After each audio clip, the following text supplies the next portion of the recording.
And I tell you guys, just look at the demographics. Look at every other major sport, and it's got black athletes that dominate it, except wrestling. Right. That should tell you right there. That's a broadcast to everybody that wrestling is fake, because black athletes are never featured. Now, they now feature a few of them, but they're still not in positions of importance. WWF has never had one in positions of true importance. Right. Me, 10 years ago, but yet this WWE PLE haven't been desegregated. As I say, this is a victory with no victory. It's a victory that you can talk about, but it's a victory you can't show me. So if you represent the Black internet wrestling community, you are telling me about this great victory you won for me. When I look at you, I have to conclude that either you have been duped yourself, or else you are trying to dupe me.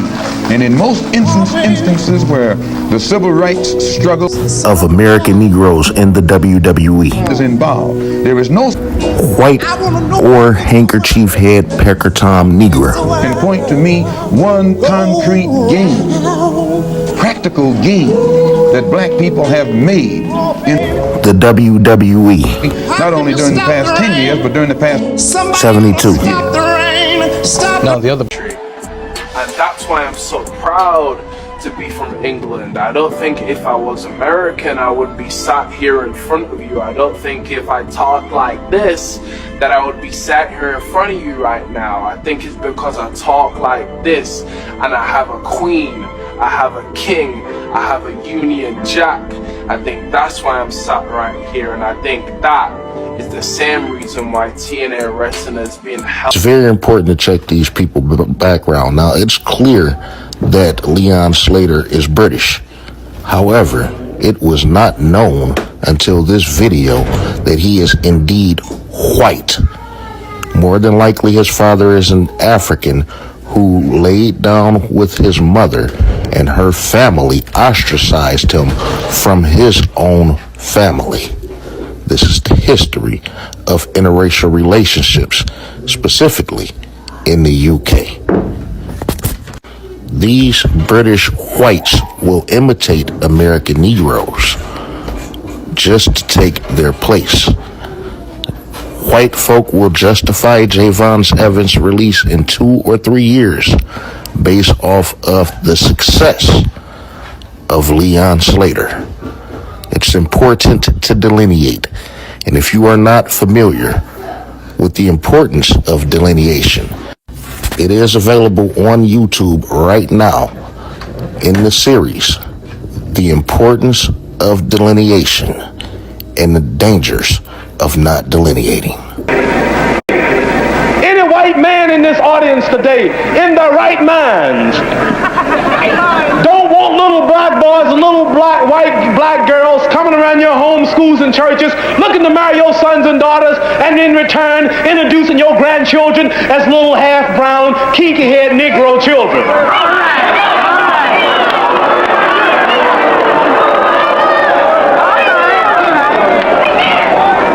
No intelligent black man in this audience, no intelligent black woman in this audience want little white boys and little white girls coming to marry their sons and daughters, and in return introducing your grandchildren as little half-white, green-eyed, blonde-haired Negroes. We are not seeking to lose our identity in blood mixing and our beautiful black African history. We don't hate you.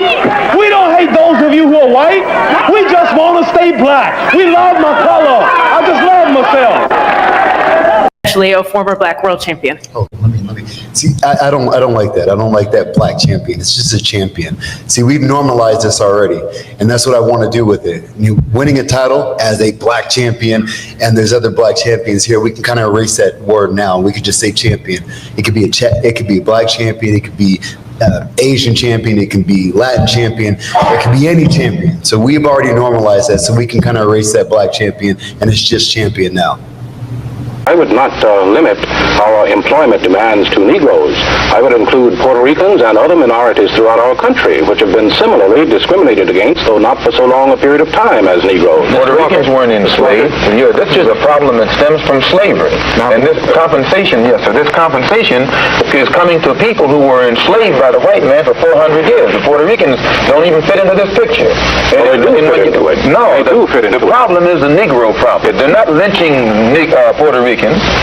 If a dark-skinned Puerto Rican went down to Mississippi, he probably would be lynched too. Spanish, he wouldn't be lynched. No, they don't. It's a Negro here, and as long as he can speak Spanish or some other language, or if he ties his head up with a turban or something, he can go anywhere in Mississippi or in your home that he desires. You're not aware of the fact, are you, that African students have been arrested in our demonstrations in the South? When they speak French. When they have been mistaken for the so-called Negro in America, they've been arrested. What I'm saying is that many Puerto Ricans are mistaken for Negroes. I do not think discrimination stems only from slavery. Let me turn to... My pleasure. Okay, well, how about we start off a little bit about your background growing up, what your home life was like, how'd you get involved with sports growing up and stuff? Okay. My dad was in the Army, so we traveled all over the place. My family's from Panama, so my dad joined the U.S. Army, so he brought us over to the United States, and that's when he started having me and my kid. I have 3 older sisters, and we traveled all over the place. We went in Kansas for a while, and then I lived in Germany for about 4 years. In other words, you did not grow up around black kids. You did not grow up around black people. You don't have an American Negro experience. You're not black, Mr. Brown man. So I want to say, both Kiana James and Jada Parker are mixed with white. But they are pretty damn good wrestlers. This is my first time learning of Kiana James being mixed with, she mixed with Foundational Black? I don't know. We're going to have to check into that. We're going to get back on y'all with Kiana James. It's all, these people tend to hide certain shit. But we're going to get back on that. But in the meantime, that's neither here nor there. She's a pretty damn good talent. You know what I'm saying? And I want her to, do well, so long as it doesn't hinder other American Negroes. But then again, that is the question. With Kiana James developing as she has, and it could possibly get better, and the same thing with Jada Parker. And if they do choose to bring Lash Legend up, you know what I'm saying, and she progressed well, is that the key for Bianca Belair to be pushed out the door? Case in point, Ricky Starks lied on his application and said he's black. So that's all the black that they needed to push Wes Lee out the door. We have too many niggers. Like I said, the roster is going to bring these Negroes up. So how much longer is Bianca? How's Bianca going to survive through this? That's a crazy question to ask, but it's true. Because how do you replace Bianca? With just Jamaican and these white bitches. They really don't care. We can see that they don't. But you recognize that WWE is willing to have a trash show. Just so long as an American Negro is not on it, right? Like tonight, right? This morning, right? Exactly. Yeah, so they don't give a shit if Bianca never wrestle again, or else they would have her on there now, right? How much do they really value this one? That's really insane. Yeah, it really is when you think about it.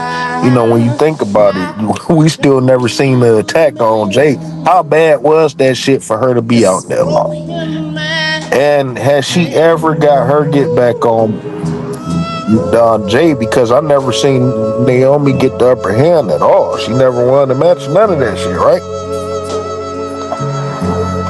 Every night she was getting whooped on despite her natural talents, right?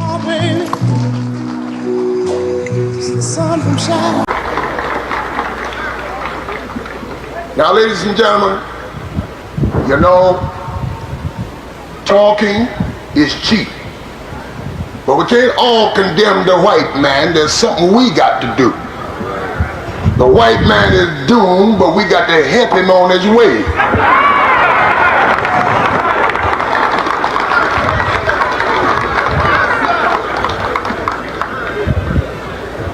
And I don't mean in the jest of hate. I mean according to the plan of divine providence. He that has been up a long time must come down. He that's been down a long time must rise.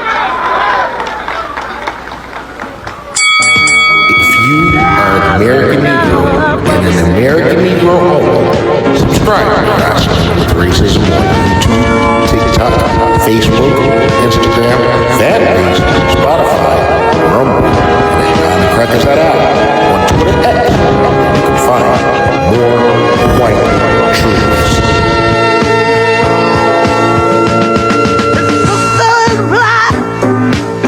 She is shown up pretty, and her skirt is short. Lord knows her legs are steady. And to walk to school, she's got to get up early with clothes on, but they are never ever dirty. They're living just enough, just enough for the city. My brother is smart. He's got more sense than many. His patience is long, but soon he won't have any. 'Cause to find a job is like a haystack needle. 'Cause where he lives, they don't use colored people. They're living just enough for the city.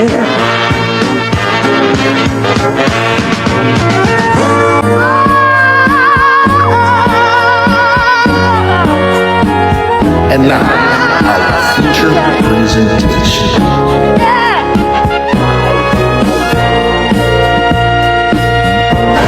But we can't all condemn the white man. There's something we got to do. The white man is doomed, but we got to help him on his way. Let's kill this dude and replace him with a android. See how this goes. So, just to get on the wrestling aspect right quick. And Undefeated, I don't know if you're a wrestling fan or not, but like I said, this is Rasslin With Racism. And I kind of view things sometimes through the lens of professional wrestling. It's one and the same, but even if you're not into wrestling, I try to make it easier where everybody can follow because, like I said, it's one and the same. So I do want to move on to wrestling aspect right quick. I haven't talked to Chad about this, Mike. I hope y'all followed that brother too, because he came with some real shit. Triple H told us what time it was a couple of weeks ago. Yep. Y'all niggas still watching, don't y'all? I only seen Bad Blood. Yeah, I seen like clips on YouTube, but don't really sit down and watch Monday Night Raw from start to finish. How long have you been not watching Raw start to finish? Last time I watched a Monday Night Raw from start to finish was like 10 years ago. So just like me. Except for the times since I've been to the shows and shit. But even then, I'm looking at my phone. Yeah. And, sometimes one of them shows is a drag. Yeah. Because I only saw like WrestleMania 40, sat down, like the pay-per-views, like one or two pay-per-views. But other than that, I haven't really bothered.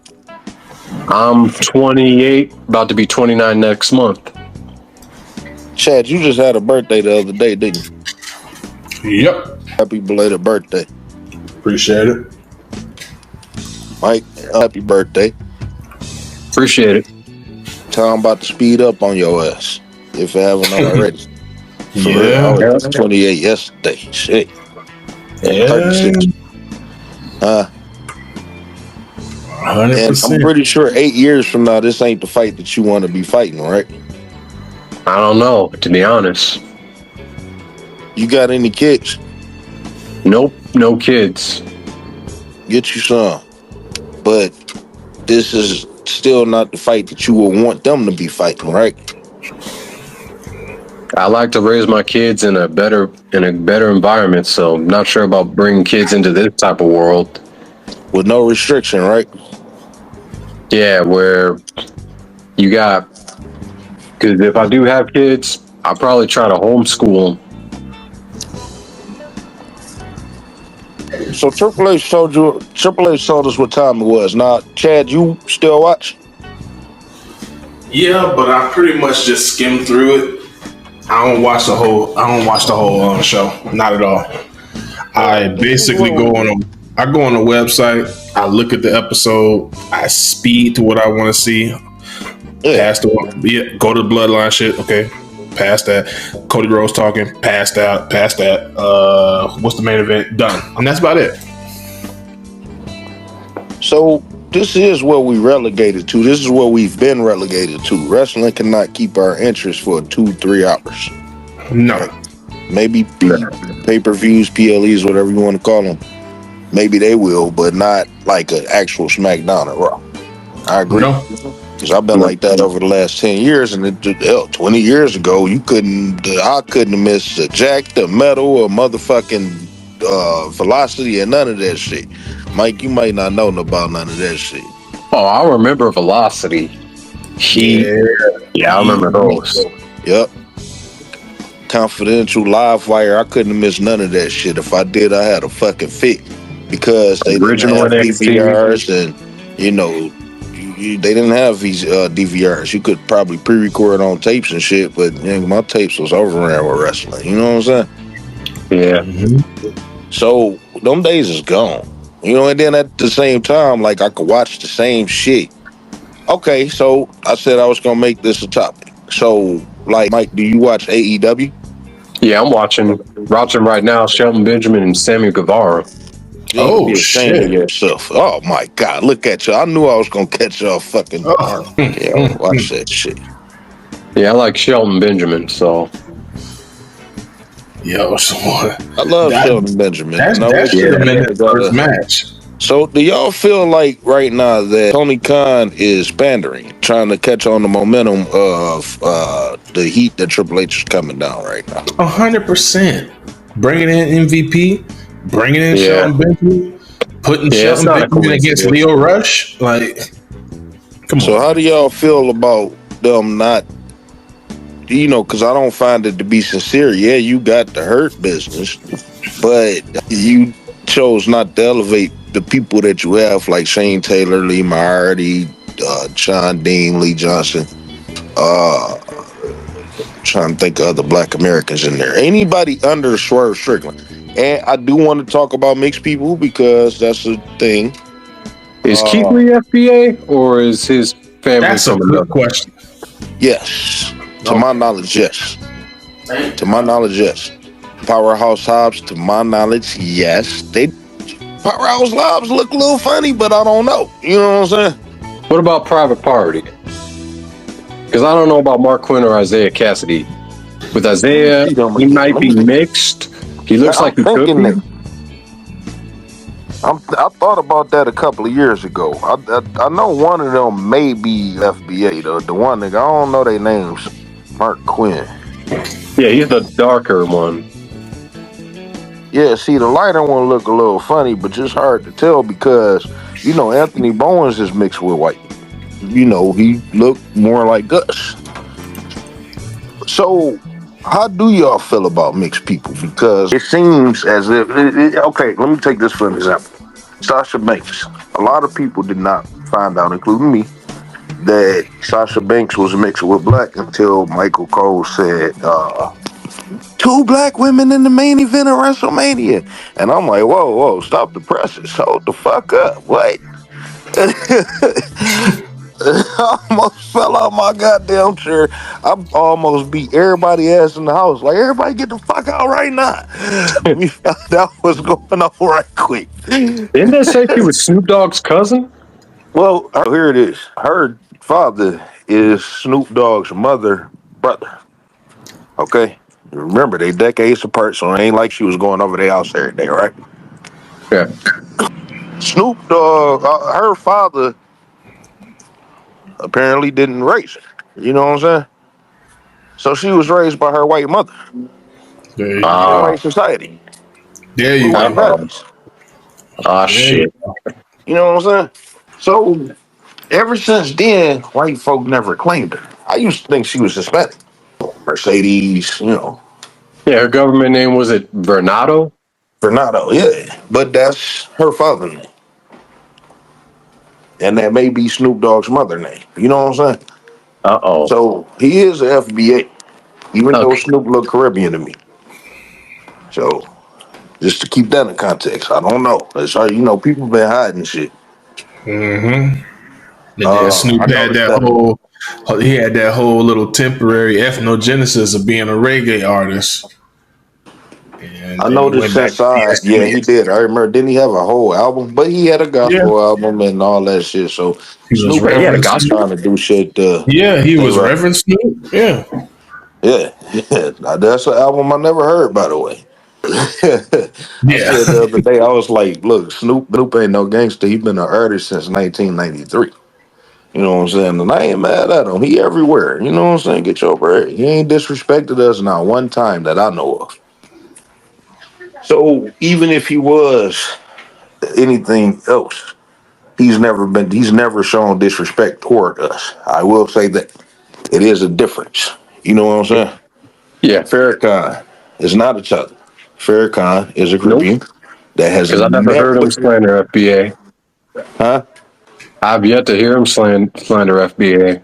Well, he slammed us when we needed it, because we do need that. You know what I'm saying? Hmm. It's a Yeah. difference, and that's what I was saying about. You know, maybe he had. You know, he came up in the 40s and 50s and stuff. You know, Malcolm is not a FBA. His mother was raped. You know what I'm saying? His grandmother was raped to her mother. You know what I'm saying? But he corrected that. He married a black American woman and had black American daughters. It's nothing for Farrakhan to correct, but he chose to have children with black American women. So I'm thinking like these other ethnic people were not tethers then. They had a black first mindset. And after we got our civil rights, they became bitches. So Farrakhan still stood 10 toes. You know what I'm saying? Yeah. And he don't necessarily advocate for them people. He do when needed, but other than that, he's speaking to us. And he about to go too. You know what I'm saying? Eventually. Unfortunately. Yeah, Man can't man. live forever. Yeah, that's an elder, and he's sooner or later gonna be an ancestor. Ain't he like 83 or something like that? He's 93. 90. Wow. Oh, 91. Yeah. 91? Yep. Look him up. 91 Damn. years old. Does not look 91. That's Yeah, what he you looks get like when you he's take care of 60. yourself. That's what you get when you take care of yourself. He always ate right. Mm-hmm. You know, Yeah. that's what they do. That's what they do. Aretha Franklin funeral was in Detroit, and they had Bill Clinton and Al Sharpton and Jesse Jackson, Farrakhan standing on stage, and all of them look old as shit, and Farrakhan just standing there. You know, and he was the oldest of them all, I think. Yeah. We got to take care of ourselves. Yeah. That's another thing, you know. But we not in a position, a lot of us, to grow our own food. Me and my wife, we work. You know what I'm saying? Hard. On top of keeping our children active, on top of our charitable works. You know what I'm saying? Things that we do that keeps us busy, keeps us from taking care of ourselves the way that we should. America prevents. America prevents religious things. They prevent living. Let's leave it at that. America prevents. If y'all could chime in anything, you're always free to do that. DM me. You know what I'm saying? Facts. All right, let's get back on some wrestling and shit. Cause as soon as I said AEW, both of y'all niggas jumped up. So, how do y'all feel about the? Let's talk about AEW right quick. First of all, do What's y'all there to accept? talk about? Well, let me finish this right quick. Do y'all accept? How do y'all view mixed people? No matter what they're mixed with. Oh, for me is, not to get picky. Okay, my first question is, was one of your parents FBA, and number two is, what do you identify as? Because some mixed people got it twisted and think that they can actually choose the dominant side of the things, but unfortunately, soon as you put a little cream with a coffee, and coffee is still coffee. Mm-hmm. So, I try to ask mixed people. It's just hard on this app. People think I'm trolling and shit like that. And yeah, whatever. I gotta argue with people about the same fucking shit. Why not make fun of it sometimes? You know what I'm saying? A lot of times I get to repeating myself when all you gotta do is just scroll through my shit and you'll get your fucking answer. So when people choose to step out of line, then I'll take you there. Whatever. Sometimes I got that type of time. I will. You know what I'm saying? But, and there's truth in everything that I say. Somewhat. So that sounded bad. Y'all get what I mean. Like if it's like a joke or some shit, there's always some type of truth in there, right? Right. So when I ask mixed people, do you classify as black or white? And everybody always say black. Well, it's one drop rule, one drop rule, one drop rule. Well, how do your family feel, your white family, feel about you completely dismissing them? Or do they completely dismiss you? Because do y'all know mixed people who, okay, my grandfather's dead now, but my grandmothers are still alive. But even when my grandfathers were alive, and even now, my grandparents on my mother's side can fellowship with my grandparents on my father's side. You know what I mean? Mm-hmm. Same with my uncles and aunties on both sides. We could all fellowship together. At certain points, birthday parties, whatever. You know what I'm saying? Yeah. Can white people do that? Can mixed people do that? You get what I'm saying? And I think it goes back to how they identify as mainly. Like, right. Do you identify as black? Do you understand that you are black? Can you find yourself to be black first? Because I always figured it to be half white or devil. The devil is the devil. The whites are the master of deceit. That's why I was telling you about those friendships and all that other different shit. They could buy you a house, they could buy you a car, you'll find them running from office 10 years from now. You know what I'm saying? Yeah. Like, I speak at this church sometimes. Every Friday, up until the election, it's a church that these people meet at and talk about things going on around the city and the state or whatever. Just certain issues, not even just relegated to race or whatnot. And this white lady came up there and she was like, "Yeah, I have a organization and we help single mothers or no, we help families. We help families get this, that, and other. And the thing that I don't see is fathers. And I think that you know what? She said it just like this. She stopped herself. She was like, you know what? I think more black fathers should pay child support." What? And I'm like, I wish I had checked the bitch. You know what I'm saying? But I was at that church. I ain't know them people at the time. And you know what you should have told her? You should have told. That's what you should have told her. I told her in my head. I told her in my head, and I'm thinking, and my homeboy, I was talking to my homeboy, I was like, a lot of men may send their women out to get these benefits because, and they could help by saying that they're single mothers.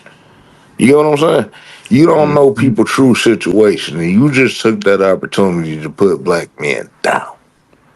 You don't know if that woman is going to get the benefits from herself, and she probably, even if they're not together, she probably telling you that he's not supporting just so she could get these benefits.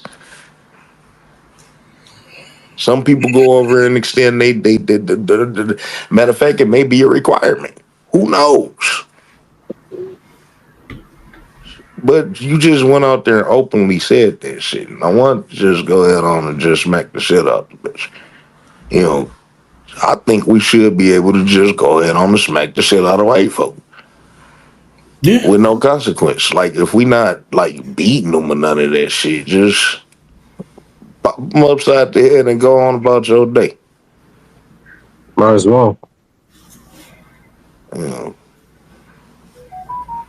they say some of the foulest shit, and we just supposed to be okay with that shit. Deal is not a big fucking deal. No, hey. What are y'all doing? Hold on one second. Hold on. Kids pulled up. Yeah. Y'all could just continue right quick. I know y'all watching AEW. Go ahead right quick. He said, "Go ahead." I'm not watching AEW. I think you picking up the wrong vibes on AEW when it pertains to me. It's some of the most painful shit to watch I've ever seen in my life. Yeah, hit or miss. It's miss, and hit. Yeah. That's what it is. You want to know when it was hit and miss? When Cody was there. Yeah, Cody Rhodes. Yeah, it was probably the best before he started that dumb shit where he refused to turn heels. Like, dude, just turn heel. Yes. And let me. Now I'm finna go on a goddamn rant. Cody needs to turn heel. Cody, he can't keep doing this, like these good guy promos that he's pulling on, where he has this tone where he's aspiring, not only aspiring, but he's masculine and demand. That shit stopped working after WrestleMania. And this is why I like this whole beef between him and Kevin Owens. Kevin Owens is going to break him. I have a feeling Kevin Owens is going to break him. I think that's what they're going to do. That's the best thing to do. Get Kevin Owens to break him. And then once you expose Cody Rhodes for who he really is, wink, wink, then you're going to get that evil version of him. Then you're going to get that Homelander version of Cody Rhodes. Yeah, because I don't think we're going to get it no time soon, though. They got to sit on this right now. They have to sit on this and build from it. So you're not even going to see anything like that for at least maybe 2.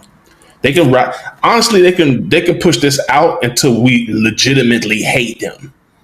When people start booing him, they can push it out till then. So they're not going to just flip the script on it because they're holding out like that. That's just not smart right now.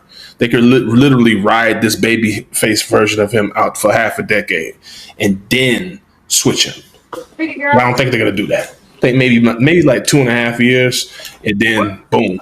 Kevin Owens is the seed for that though. Yeah. Yeah, WWE got pattern. You can pretty much read. God damn, how did she get out? Oh, my bad. Y'all go ahead. But yeah, I'm waiting to see that heel version of Cody. Yeah. But then again, the WWE have this history of switching heel and off, and that like Edge has been the person who has been heel and face more times. Big Show. Oh God. Yeah, Big Show's a prime example. Yeah, that. So, yeah, my bad. And I wasn't listening. I don't know what y'all talking about. I got an idea since y'all just mentioned the Big Show. Do Big Show do anything in the AEW now? Last I checked, he was supposedly supposed to be like a head of the board of directors of Ring of Honor. Oh. Yeah, he need to sit them knees down, man. Yeah. Because he's had how many surgeries? I don't know. He's getting shorter. That's white supremacy because they keep it's white supremacy because like besides Booker T, what other Black American legend gets paid to appear? You know what I'm saying? Hey, how you doing? Hold on one second. I'm sorry.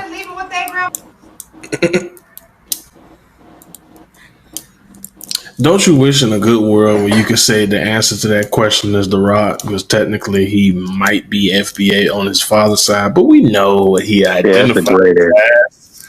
No, you know what he identifies as, Yep, Samoan 9 times out of 10. It wasn't until like 10 years ago where they had like some type of Monday Night Raw where it was like some vignette for Black History Month where The Rock suddenly identified as black. Yeah. The only time The Rock identified as, it's 2 times The Rock identified as black. When he was in the Nation of Domination and when Busta Rhymes appeared to promote the Halloween movie. How you doing? You know what? It doesn't matter when The Rock identified as black. We got That's satire, by the way. The Rock grew up on the road. Facts. The Rock grew up on the road. He never really stayed in a solid place, and I'm pretty sure wherever they stayed in, it wasn't around black people. So I'm not saying that he stayed around Samoan people, but he do acknowledge his, and you in Miami. Mike, where you at, if you don't mind? I'm in San Angelo, Texas, but I was born and lived about 11 years of my life in Fort Walton Beach, Florida. Okay. So you from Florida too? Yep. So have y'all seen Samoans out in Florida? Like, where the fuck is Samoans in America? I've never seen a Samoan in my life. I think I saw one on base. I think so. It may not be. I don't know. Say that again. I actually saw one on base where I work. You in the military? No, not in the military, but I got a job that's like on base where I do like laundry operations where I like deliver linen. Oh, they look at you like you soft. Oh, damn, that joke ain't hit. My bad. Nah, I had my mic muted. I was laughing. I'm sorry. I'm from Detroit. So I get the roasted views and sounds. It give you like that. Okay. I don't want to insult nobody right quick. It's not really an insult because, come on, like, if you work in a base and have a rank, of course they gonna look at you like that, bro. Even me, I'm 6'4". They gonna look at me like that. Look at this big ass dude and he ain't got no rank. Start laughing. They gonna throw a shirt at your ass and tell you. He wasn't really that big. It's like he was like shorter than me. I think he was shorter than me. No, remember off of oh shit, I'm returning. Off of I'm gonna get you suckers. He was like, "What's them pins for?" He was like, "Well, this from typewriting, and this from employee of the month." He was like, "Man, what happened to your eye?" Oh man, we was in there playing with paper clips in the food and it hit me in the eye. Shit, I haven't seen it. Damn, it's been a long time since I've seen that movie. In like 10 years. He had all them army ranks on his jacket, but he was a secretary. Like they thought he was down and ready to get down, but that nigga was a secretary the whole time with an eye patch. Nah, I'm a civilian working on the army though, a secretary in the army. Bro, I know in situations you will say that shit quick. Hey, what are you doing here, private? Oh, whoa, wait a minute. I am a civilian on the base, sir. Did you find yourself fighting for this country? Nah. What about you, Chad? Nah. Chad, how long you been watching wrestling? I want to say 96. 96. I'm born in 88, so 96 to right now. And I started around 98, so you got that Nitro start, right? What was you, WWF or WCW? WWF. Wow, you started off bougie as hell. Yeah, it was WWF and ECW. So you was familiar with ECW because a lot of people didn't have access to ECW. You gotta stay up late or you get videotapes. Didn't have it in my area. Oh, so you was you a tape trader? Oh yeah, we got a store down here called Bob Rich that had everything. We'll run up in there and grab them shits, and we'll get about 25 Mike fucking don't tapes. know nothing about that. 25 tapes for like $10. Bring that shit back. If you bring it back, you'll be able to take another 25 tapes if you bring it back the day of. 25? Yes. Wow.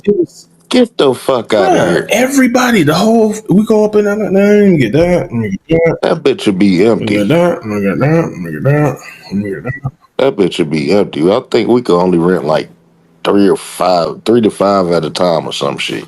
Nah, we was premium members. I wasn't no tape trader. That sound like some shit that a kid shouldn't be involved in. Are you okay? Just hit the button twice. You know, it's funny you say that because it was an area. Unless you was like trading it in school and shit. Like, it was an area in that store where we were not allowed to go. Oh, I'm already hip to that. I'm already hip to that. Boy. And the fucked up thing about it, it was right next to the video game spot. I'm like, who designed this, bro? Some pedo. Yeah, man, that was some weird shit. Why you got the video games over here, and then you got the dirty shit over here? Like weird, nasty work. Yeah, that was nasty work. It's shut down though. It's been shut down for almost 10 years. So you was WWF and ECW. So I eventually got the WCW. NWO and Sting pulled me into WCW. Well, that was 96. Yeah, it was 96. Oh, you mean like when they got their gears going? Mm-hmm. All right. Mike, how long you been watching wrestling? About most I can remember 99, because I was born in 95. You started Yeah, you did. Yeah, so I can vaguely remember times like me and my sister watching like WCW, and WWF, although WCW was like going downhill. Mm-hmm. But was you okay?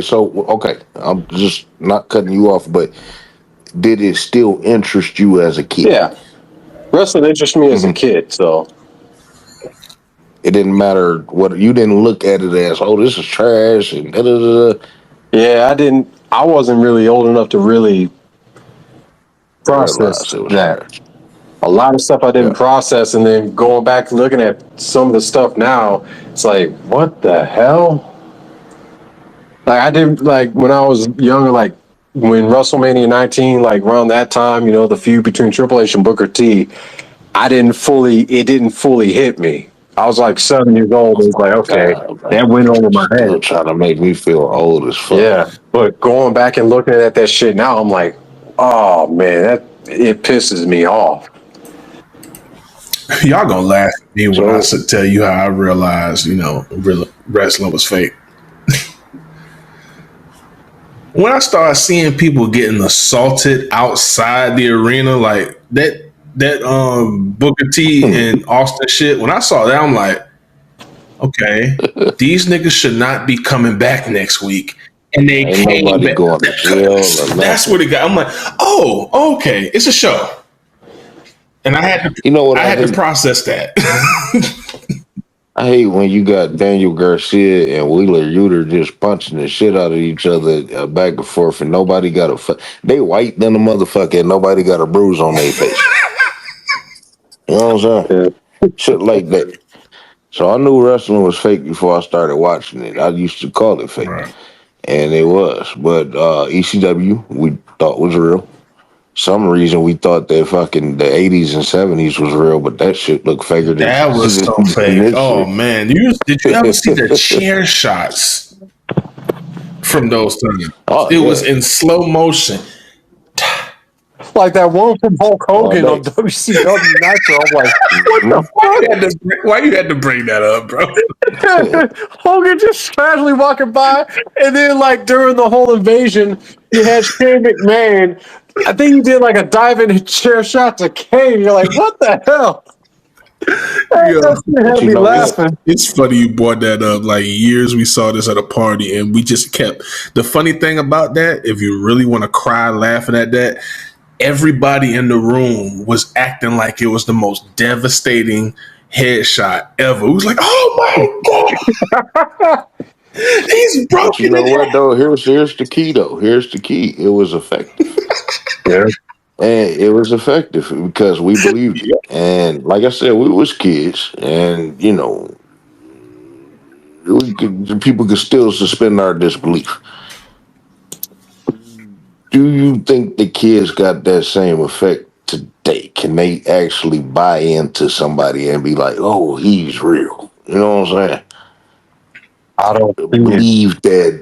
That's a good question because I mean, from a kid's I don't think. See, I had my nephews. My nephews didn't watch wrestling. They was like on some. They was on some real geek. They were three nerds. A lot of kids, they, you know, I'd have to sit down and watch a show with my nephews. Like, and ask them, like, do you know this shit fake? Like, you almost scared to ask them because you don't want to take that away from them. Nigga, Santa Claus is not real. They should know that shit by now. My parents tried their best. I'm like, I know it's y'all eating these goddamn cookies. My parents told me from day one that he wasn't real. They also told me about the tooth fairy. It's like none of that's real. When I was like 4 or 5. I think my mama got mad at us. We was sitting in the car and she was like, shut the fuck up. Santa Claus ain't real or some shit. And my brother just got to crying like a motherfucker. Like, I already knew that. We going to the store to buy our presents. Ain't that a bitch? I think when I found out Santa Claus wasn't real, because I was a sneaky ass kid. You pick up on things like, wait a minute, how Santa Claus real when everything I'm getting for Christmas I done found in the attic. That's right there. I'm like, nah, Santa Claus fake as fuck. Old boy eating these goddamn cookies.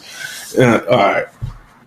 I remember when my mama got us, she got us the Nintendo 64, right? The year that No Mercy came out, and I wanted No Mercy so motherfucking bad because I only played it once at my friend's house, and it was better than WrestleMania 2000. And WrestleMania 2000 is good too. That was an underrated game. And I was like, oh man, I couldn't wait to get that motherfucking game because I knew that she had the shit because we peeled the corner back. Okay, I see the N64.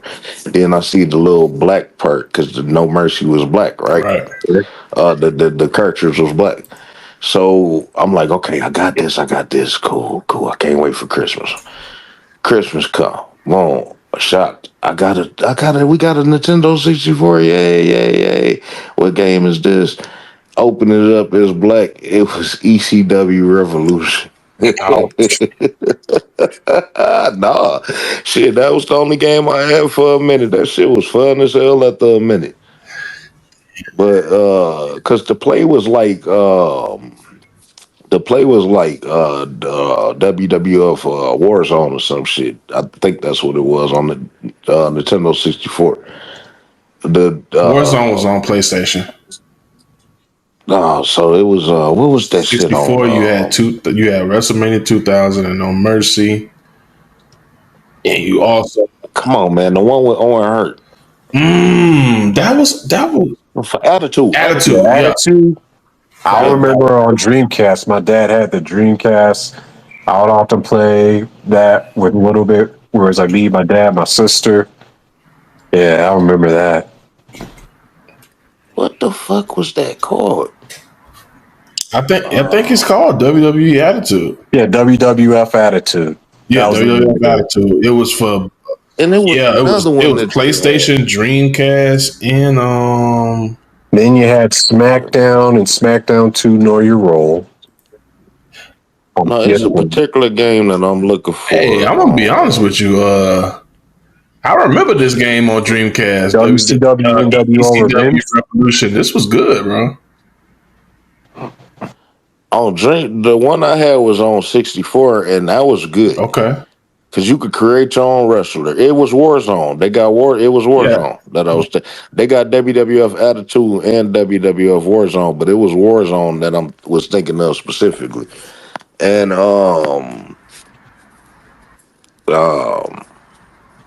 you know, you could. The difference with this is in ECW you could create your own wrestler and shit. Plus, I liked all the ECW wrestlers that they had and shit, so I had fun with that game. But when No Mercy came out, I threw that shit away. No Mercy had me stuck for a minute.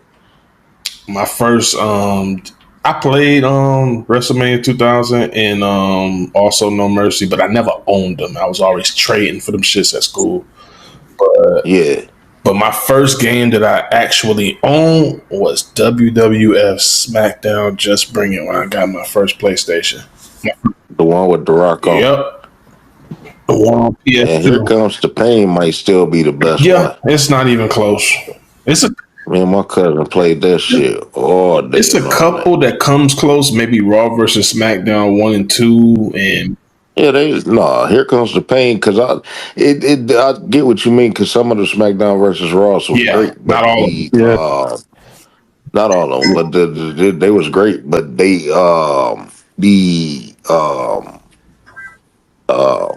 which one did you say? The Here Comes the Pain. That the season mode was like never ending or some shit like that.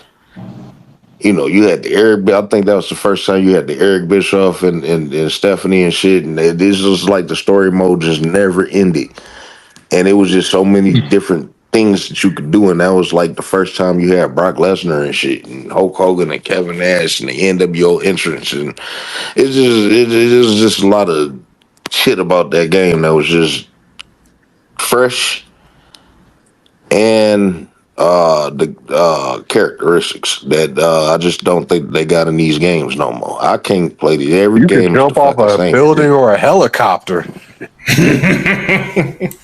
Yeah, WWF New York. They had. I don't think that was the first one that just had like the best backstage interaction and shit. Like I was mad as hell because I remember we came back from the mall and I think I had like $15. I don't know what the fuck I bought at the mall. And I had like a couple of dollars left. We all got on the bus and shit. And just so happened I was able to the bus thing might have been broke, so we all got on the bus for free.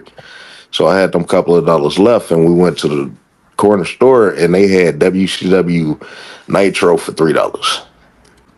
I bought that game. That shit was fucking horrible. Damn. I mean, it was like arcade mode, and it was just, I don't know. Arcade mode for good wrestling games just fucking sucked. It was just garbage. And so I was stuck with that. And then I couldn't find no fun in that at all. You know what I'm saying? Then they came out with Backstage Assault. Backstage Assault, yes. That is just when I thought it couldn't get no worse, because that game would have been the shit if you could just get to the ring. Nigga, they literally had no ring in there. Everything was just backstage. So that may be the worst game of all time. Nitro was pretty trash, bro. No, yeah, Nitro might have been the worst of all time. They had another not ECW, but another WCW game, and I think it was NWO versus WCW. Oh no, yeah. Oh, World versus WCW NWO World versus Tour, WCW. and then they had WCW NWO Revenge, which Revenge. Yeah. Revenge was my favorite game because that was like No Mercy before WrestleMania 2000 and all of that. And I always liked it. Everything about that presentation was good. The music, the action. And I used to always get Harlem Heat. Either I would always get Harlem Heat or I would always get Booker T or Stevie Ray. Actually, I would get Stevie Ray because I always felt sorry for him because Booker T had the most success. Yep. You know what I'm saying? Even though Stevie Ray should have been like dominating, that was a big dude, man. I think Stevie was good for what he did. Yeah, they had to keep the mic away from that dude. Yeah. Not really, because that was authentic. That's us. You know what I'm saying? We get to see us on TV in an authentic way. Yeah. Yeah, but they don't want to do that. You couldn't fake Yeah, that. but they don't want to do that though. Yep. Hogan You couldn't fake blocked that. Yeah. You couldn't fake that. Stevie Ray was authentic. That's the way that we could look at that. See, we've been trained to say that these people suck. Mm-hmm. You know what I'm saying? And like I was saying about Shelton Benjamin the other day. Should be Man, Shelton Benjamin should be 9-time WWE champion by now. Hell yeah. Well, they took the time to give Brock Lesnar, Paul Heyman, until Brock Lesnar elevated into being able to speak for himself. They won't do that with Black American talent. You know what I'm saying? Shelton may not have the voice for that. Put a manager behind him. So I look at wrestling then and I look at wrestling now. The lost art of managers. I think is kind of rebounding, I guess. But not really, because even Paul Heyman don't do no managerial tactics. Yep. He's not interfering in this match. Nope. What does he do? He has the storyline persona of handling business in the backgrounds, and also might cut a promo for you. That's about it. Paul Heyman used to interfere. Back in the day, when he had that big cell phone. Yeah, even when he had fucking Brock Lesnar, he interfered. Mm-hmm. Wait, let me double check on that. Don't quote me. Nah, the first run. No, you're right. The first run. Yeah, the first run. The first run when he still had his ponytail, and prior to Brock Lesnar, it was Big Show, I believe. Right. That second run, he didn't. Second or third, fourth, fifth run. After that, when he cut the ponytail off, he stopped doing that. Brock Lesnar was just some type of demigod that nobody could fuck with. Coincidentally, when he cut the ponytail off, he stopped wearing the hat too. Like, what the fuck was that? He was transforming into like this lawyer type of persona, and like, I don't know if you notice his background. He basically said he was emulating his father. The whole "I'm an advocate" type deal. He wanted to look the part of a lawyer instead of a manager. Instead of a dirty ass, because he always looked dirty. Big ass dirt, sweat, leather coat, trench coat, yeah, stank. Yeah, it looks stink. Like I always thought that Mick Foley looked stink, and then I went to a comedy show that he did, and I'm like, I know his fucking gonna be dirty. That motherfucker, that flannel, that motherfucker looked freshly cleaned and pressed. Oh.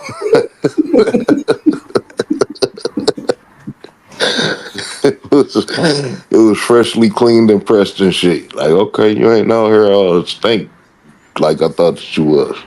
Like Mankind with the all brown attire look like there's a smell involved. See, that's the thing. Like, that's why I always say I don't think a lot of black people want to get in wrestling, because who like do-drop? Like, come on now, you don't want all that fucking. Don't want all that. I don't never want her wrestling Naomi or Bianca Belair, and I know to get all that sweat in it. You still call it do-drop? That's a big bitch. I like that name. She should have stuck with it. Piper never sounds dumb as hell. That's her. Piper was her original name, just Piper, not the Nevin part. They should have just. No, I think she was on the Indies. I remember white people crying about that. Why don't you call her Piper Nevin? She probably would have been the shit if she was still Doudrop. That's a big bitch, and they don't need her. You know what I'm saying? Like, they already got a big bitch. Nia, she the shit. Motherfucking Jack. Nia Jax. AKA Dickonce. She beat Beyonce. What the fuck? You got me fucked up. Nah. She beat Bailey ass the other day. That's what she's supposed to be doing, bro. That's what I'm saying. She beat the fuck out of her. I ain't seen that shit in a minute. some shit like that since Brock Lesnar. That's how you supposed to do it. Let her go in there and beat everybody's ass, especially Bailey, because Bailey trying to rip her every chance she get with that microphone. Oh, you're clumsy, this and unsafe and all that. Bitch, we wrestling. So I like Bailey heel run, and that's the only time I like Bailey. Oh, Bailey in the performance center was goated with Well, I didn't see that. Okay, to give that, I didn't see. I wasn't watching NXT when Charlotte and Becky Lynch and all them people was coming up. Oh no, not NXT. I'm talking about during the pandemic when they was in the performance center. Wasn't she a heel then? Yeah, she was a heel. Well, her and Sasha was also heels, and they took both the belts and shit. Well, see, I never liked Sasha Banks. I heard matches are solid, some of them, but nothing stands out to me with her. Sasha Banks was not meant to be a wrestler. Sasha Banks was meant to be A- actor, celebrity at best. I don't think her best talent. But she ugly though. That's why I like her in Star Wars. She perfect for. She played in Star Wars. Yeah, she was a Mandalorian. I'm not in the Star Wars. I didn't know that face and that eyes. Yeah, look, I ain't gonna lie to you. Sasha Banks soaking wet in my backyard. I might have to pull out the Roscoe. No, she could get it. Yeah, she just her face ugly. No, she alright. I'm just saying her face ugly to me. Like she not all that pretty. She looked like a female version of. She looked like a light skinned female version of Wanda off Living Color. I don't know. You got to see it because you know how Jamie Foxx. Oh shit! I can't unsee it. Yo, you just gotta look at it. And just I don't know. I'm retarded sometimes, so you just gotta just roll with me. But like if you do look at them side by side, you'll see the notice. Yo, I see it. Like I see it because she has. That's crazy. She has like that the way Sasha Banks smiles. It's a natural open look that points down. And then Wanda's eyes, because of the little morphosis that fucking Jamie character they got. I ain't got to even Google it, but I can see it. I cannot unsee it now. I don't even gotta Google it. I can see it. Hey, do y'all know that I just came up with that at that second, though? I don't know why Wanda just popped up in my fucking head, dog. But that's what this low-key look like, man. And you gotta look up Sasha Banks. Don't look up Mercedes Moné. That's a different Temu version. Yeah, Sasha Banks. They do look, because she looked like she lost a bunch of weight or something. She looked like she started smoking crack. Was she on Ozempic? She may be. Shit, you can't come back all fat and shit. Or is somebody gonna tell Eddie Kingston that? Oh shit. I think when Sasha Banks get older, she gonna look like Kamala Harris with that little neck. Oh man. Why Kamala? She look like Kamala Wanda. Harris talk like she drunk, bro? Is it only me that hear that shit? She probably be, man. They running that bitch right now. I give her credit. The bitch all over the place. No, I give her credit. The bitch all over the place. Because I seen a video the other day. They said it looked like she kind of stormed off stage and shit. The bitch tired. Now I see this bitch every Look at that bitch neck. She not Black American. That shit. So shit. What the fuck you expect? You know, everybody else aged horribly. Look at The Rock. The Rock looked like his grandma. Like for real, he looked the bitch that at least the bitch that played her on Young Rock. Like, bruh. Ouch. Chris Jericho why do they keep doing this shit? Chris Jericho don't need to take his shirt off ever. Get that motherfucker off my TV. So he won the Ring of Honor championship. So okay, so again, I got a question. I got a question. Paywall champion Athena can't be seen on AEW Dynamite, Collision, or Rampage, or these pay-per-views. White folk telling me that Athena does her best work in Ring of Honor. Yet she's number 10. It was a few weeks ago to where white folk would tell me that she was top 5 in the PWI list. So you got Chris Jericho, you got Mark Briscoe, you got Sammy Guevara. I think he got a Ring of Honor championship. You know, Adam Cole and them had the tag team championship. Whoever these Ring of Honor champions is, they all appear on AEW television regularly. So why can't Athena, who's supposedly doing her best work? That's insane when you think about it. Yeah. So do y'all watch Ring of Honor? Do y'all pay for that shit? Absolutely not. I used to pay Ring of Honor was to see the pay-per-views and maybe some of the old library, but I just unsubscribed. I'm trying to see if this website. Somebody was bringing that up to me, and me and my homeboy was kind of roasting this AEW fan, and I didn't, he did make up a good point, because I did say that Ring of Honor don't have no extra incentives for me to want to get their shit, but then again, they did have a good first 2 years that I was like 2 or 3 years that I was like hardcore into them. Okay. And they may have been better after those years, but I lost sight of 04 to 08 is like their peak. Then I started getting pussy, and it's like, okay, well, it's just, WWE, maybe TNA. I ain't got time to be trying to search through all this shit. I remember the first time I saw a ROH pay-per-view is when I just ran out of shit, because I used to work at Movie Stop my senior year. And we was able to take shit out and just, we niggas just go in there, ain't nobody buying the shit, take the shit out, watch it, bring it back, nobody gonna know nothing. So I eventually got down to like all of the wrestling shows that was on one wall in the section. I'm like, I've seen all of this shit. Well, they used to have Ring of Honor in the video. Oh yeah. And it was like showcase RF videos. What about the shoot interviews? Oh no, they didn't have those. No. I mean, because that was all under the RF video.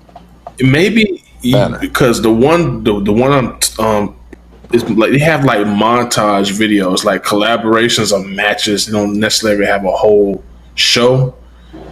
This particular video that I had, it had like the two matches between CM Punk and Samoa Joe, and then I think he had some Daniel Bryan stuff. That's the Tyler Black, who we all know is Seth Rollins. Yeah, and that's pretty much it. That's all I knew about Ring of Honor. That was it. And of course, the shaking hands and shit. Yeah, it was different. It was just wrestling. I didn't see no story behind it. But if that was I'm sure there is. I don't want to disrespect them like that. I'm sure they got. I mean, no, it was stories, but you had to follow it. But it was like more like in the ring. Because I started watching around high school. That's what ECW is. You could, even though they had stories, you could watch a show, not know what's going on, and you were still good with it. Facts. Hold on. You may not had to watch the next one, but you were still satisfied with what you seen that night, and you could follow. Yeah. So it's established that y'all not 100% AEW fans. How do y'all feel about TNA? Let's start with two. Well, no. Do y'all watch TNA now? I used to watch TNA. I used to watch it, but like when they put the title on like EC3, I kind of stopped watching, and then I think it was like either a year or two ago, I watched a TNA show, and it was all right. But I do kind of keep up with it a little bit. Try to keep up with it. It's just, I do believe that they got better this year on the wrestling aspect. It's hard for me, man. I'm busy. You know what I'm saying? I'm busy. I practically watch wrestling on Twitter. You know what I'm saying? Yeah. Watch wrestling on Instagram. Yeah, I watch a little bit of wrestling on Twitter and YouTube. So when I want to get my wrestling fix, like I said, I go to Peacock because it's hard for me to watch modern wrestling. You know what I'm saying? WWE today. I believe that the WWE fell off after WrestleMania. The steam went down. They trying to make it seem like it's still going, but it's went down. Well, they hot with they casuals. But let's take a look at the bloodline. Like, are you buying this Solo Sikoa shit? No. I hate it, bro. I don't see it with Solo. I hate it. Like, they're trying to make so hard to make him the guy. It's like, dude, he's just not that guy. He keep losing. He works best as an enforcer. He keep losing. Yeah, that's another reason. It's like, dude keeps losing. It's like the last significant win he had was against John Cena. Yes. And they didn't capitalize on it. That was the time to capitalize on it. They should have been playing this. Right. And they had that whole losing has consequences, but you have Solo losing every damn match. It's like, how does he not suffer consequences? Solo, like, you know what it is? Why? What incentive do Solo give to everybody else?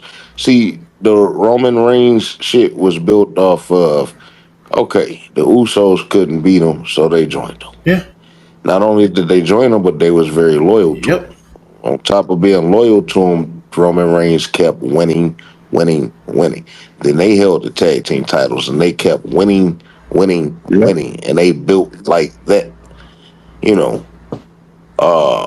Seeing how destructive white folk are, Sami Zayn come in and completely disrupt their bloodline.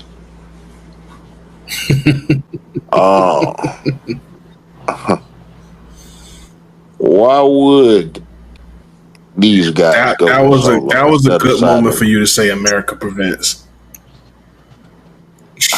Yeah, that's why I'm glad that I got shot. Y'all are wrestling with racism. Yep. It wasn't a good time to say America prevents because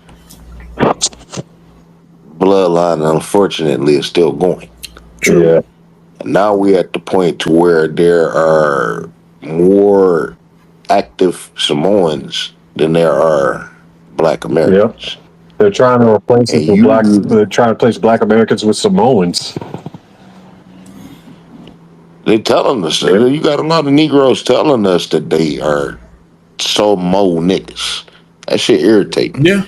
That we so willing to accept everybody. And going back to the mixed people, listen, it depends on what side of the fence you on. You know what I'm saying? And who you grew up with, too. Yep. Majority. So I don't completely dismiss them. But if they dismiss us, how can I claim them? That's a fact. Can't. And generally, mixed people in wrestling, in order for them to even get in wrestling, they may have been on that white side. I'm just saying. You know what I'm saying? Like, you look at Jay, look at Jay right now. They got Jay looking like he's signed to No Limit, coming out there every day, yeeting in the crowd. Mm-hmm. Now imagine if they put that image, a little bit of that character, on a Montez Ford. He's a nigger. There you go. Yeah. So, can you imagine if Keith Lee, let's say, acted like Dusty Rhodes? Oh, shit. You just broke my heart by saying that. Oh, no. Well, you didn't finish watching Rasslin With Racism, so you could go back up and check it out. That's like one of my last shows. Oh, that one. Actually, it's funny that you said I broke your heart because I think I sounded brokenhearted when I put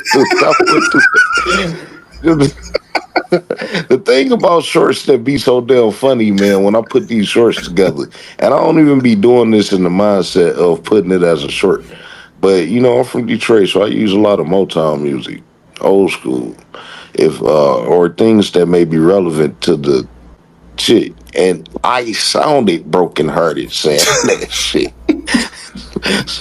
I sounded broke her saying that shit. And I think it was the Curtis Mayfield "People Get Ready" song that I put behind it. So the shit made it even more depressing. You Is got to that the check it. It's album where like he's one of sitting my down last with like shorts. the white pants on? Is that Huh? the album from where he's sitting down on the cover with the white pants on? I don't know what the cover look like. Oh man, I think I I know just the used song you're that talking. I always start with certain songs that's relevant to what I'm getting ready to do. Like I said, everything that you hear from the message to the grassroots. This is the new direction that I'm going with Rasslin With Racism. Okay. Yeah. Okay. And I need you to understand it. And like I said, I always tell y'all, whether they are wrestling fans or not, get them to listen to Wrestling With Racism. I'm not just talking to wrestling fans. I'm talking to us. Facts. This is the new direction that we need to focus on. And I'm giving you the reasons as to why we need to focus on this. You know what I'm saying? Yeah. So even in the sense of wrestling, I think that people should be able to understand and follow it very clear. But y'all see how I do. I get real crafty with my shit, you know. Also, I'm starting to limit my interaction with talking to white people. Yeah. It's no, I mean, unless they in person. You get what I'm saying? Right. It's different It's in person. it's different in person. It's more respectful in person. You know, it is. I can have these conversations with white people, and they can get uncomfortable, but I have the ability to. We not at each other's throats. You get what I'm saying? Right. So I got the ability to ease them. You know what I'm saying? And educate them. To this day, no white has been able to educate me on anything.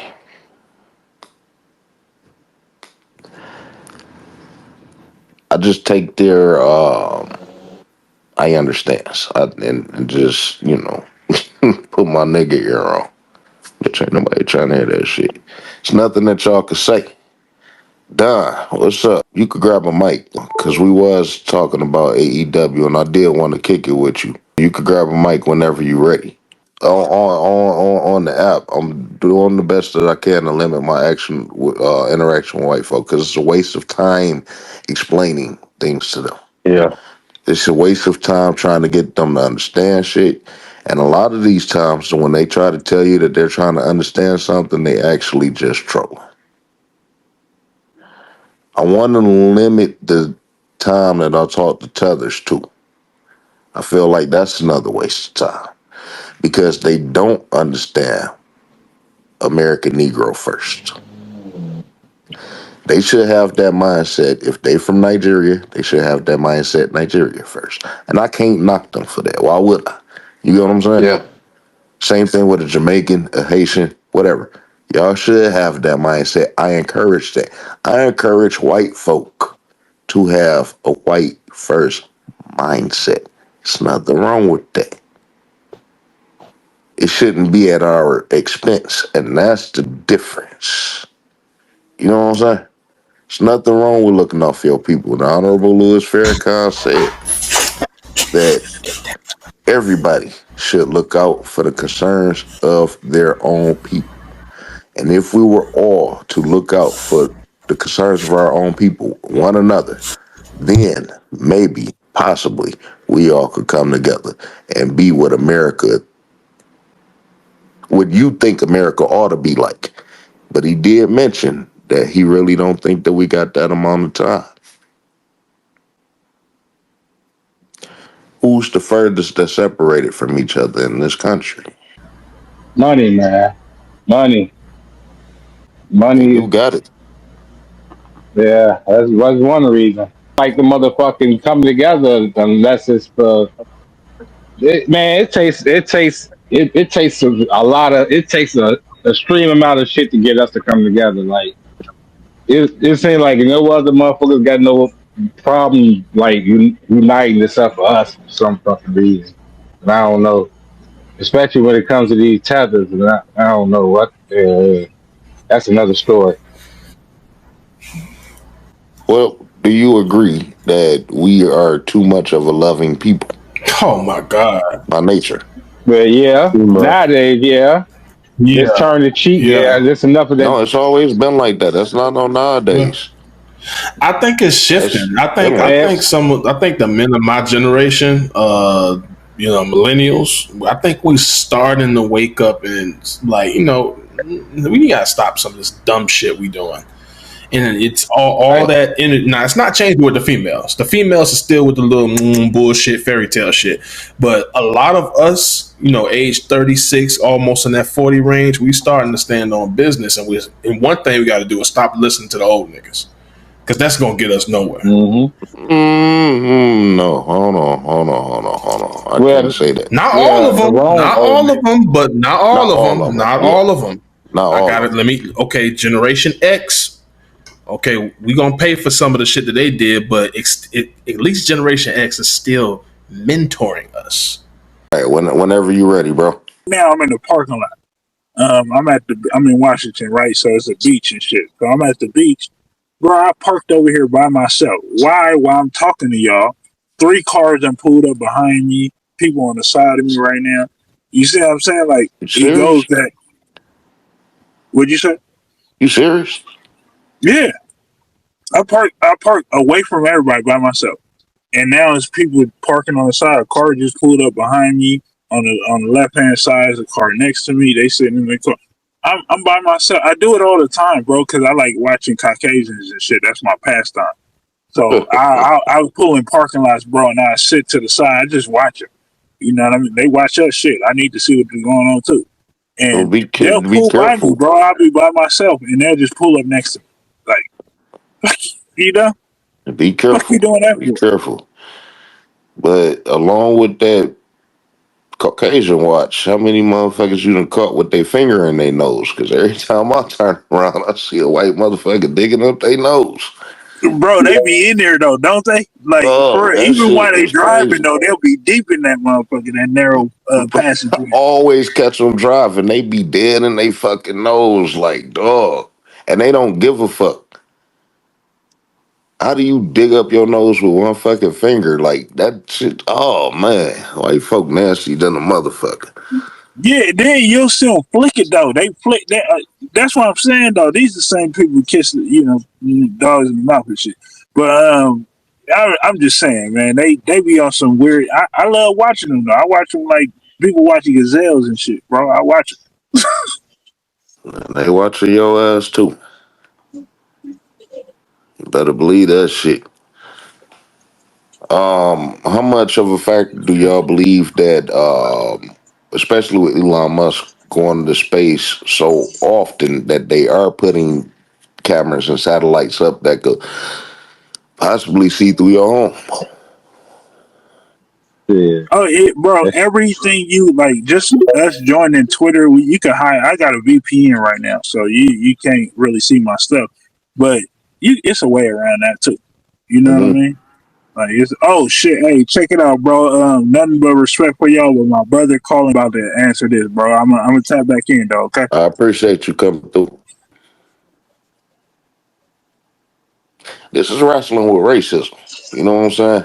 And this is what I was trying to tell you. I've been trying to get at you for a minute. You know what I'm saying? It was no disrespect yesterday, but we do have to be able to separate the real from the fake from the phony. You know what I'm saying? So no matter what type of debate that we get into about wrestling, I want you to recognize that it's all love. You understand? But I gotta get at your ass about that AEW, bro. I gotta get at you. So my partner in here right now wanted to get at you too. And we talked to an AEW fan last week. That's posted on YouTube if you checked it out. To see kind of where we went with him. But first, how long have you been watching wrestling? Since Hogan and Andre, basically. Probably before that. Damn, bro, yeah, you the OG veteran, this motherfucker. Yeah. Shit. No, so Okay, so with because my you grandfather having watched. that type of history, right? Yeah, my grandfather watched My wrestling. So grandfather got yeah. me into it too. hmm When I was naming Billy Gunn and D'Lo Brown and all of them as my favorite wrestlers, he was hitting me with the he was hitting me with the Bobo Brazil and the Iron Sheik, not the Iron Sheik, the Sheik, the real Sheik, out here in Michigan and shit. Yeah. I thought I was doing something. He was naming them legends. But so with that being said, so I'm curious, like, what is it about AEW that you like specifically? And one shit, I'm loving it because this is shit. After having this trash ass WWE shoved down, this version of WWE shoved down my throat for the past 20 years, it's a good ass alternative, especially now with the bullshit and motherfucking racism shit that's going on. Because after I ain't appreciate WWE after how they did it, they was already on thin slope for me anyway. But after how they did Kofi, it was already confirmed they was on that racist shit because they know when here they supposed to do him like that. Yeah. And then they turned around and did Big E the same way. Then they turned around and did Bobby Lashley the same way. So I'm like, oh yeah, it's confirmed. Now you notice that you just named 3 non-FBAs, right? Who? Well, I know Kofi, but Kofi is Big E is FBA, and so is Big yeah, E like is I said, Lashley's mixed, but he's FBE, but he's mixed, but yeah. But like I said, I was gonna talk to you about the mixed stuff. We kind of talked about the mixed stuff earlier, and I am gonna get on the mixed thing, so we're gonna hold Bobby Lashley to the side. But I do want to tell you that, and you can look this up. Big E is mixed with Jamaican and Monsterarian. He Caribbean, and like I said, he hasn't. Mind you, these guys haven't been disrespectful to us publicly, but they still not us. You know what I'm saying? And I love Coffee, and I well, love Big E, and I love Bobby as if they were Black Americans. And I'm not taking nothing away from their success. However, just well, like presidency, we still never had a descendant of a slave as a champion. You know, the WWE champion. You know, Mark Henry is a FBA, Booker T is a FBA. They had very short runs. You know, and I wouldn't be mad at Kofi Kingston losing the way that he did if they had made him a contender again. You know what I'm saying? That's my problem with white people because they always try to tell me that Kofi Kingston held the title. Okay. What they do with him afterwards? You know what I'm saying? Like, this exactly. was 5 years ago. And plus, now you want to see how, and now you asked me the question why I love AEW so much. Look how they did. Look, it was a total opposite with Swerve. Swerve had one of the coolest runs ever. He was posted. He was on multiple media. TK had this man representing the AEW in multiple media outlets, and this man and had him now, and he was and motherfucker in WWE FBA's came to get on the fucking card. And TK had this man headlining 5 pay-per-views. Not only that, one in the UK in front of 50, 60,000 people. Come on now.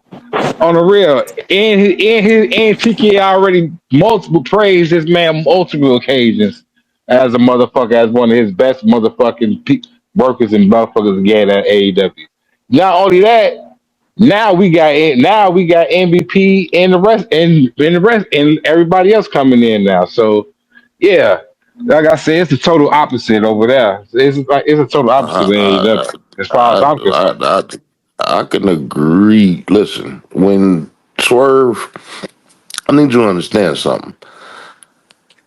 And I've been at this for a long time. I'm not a troll, okay?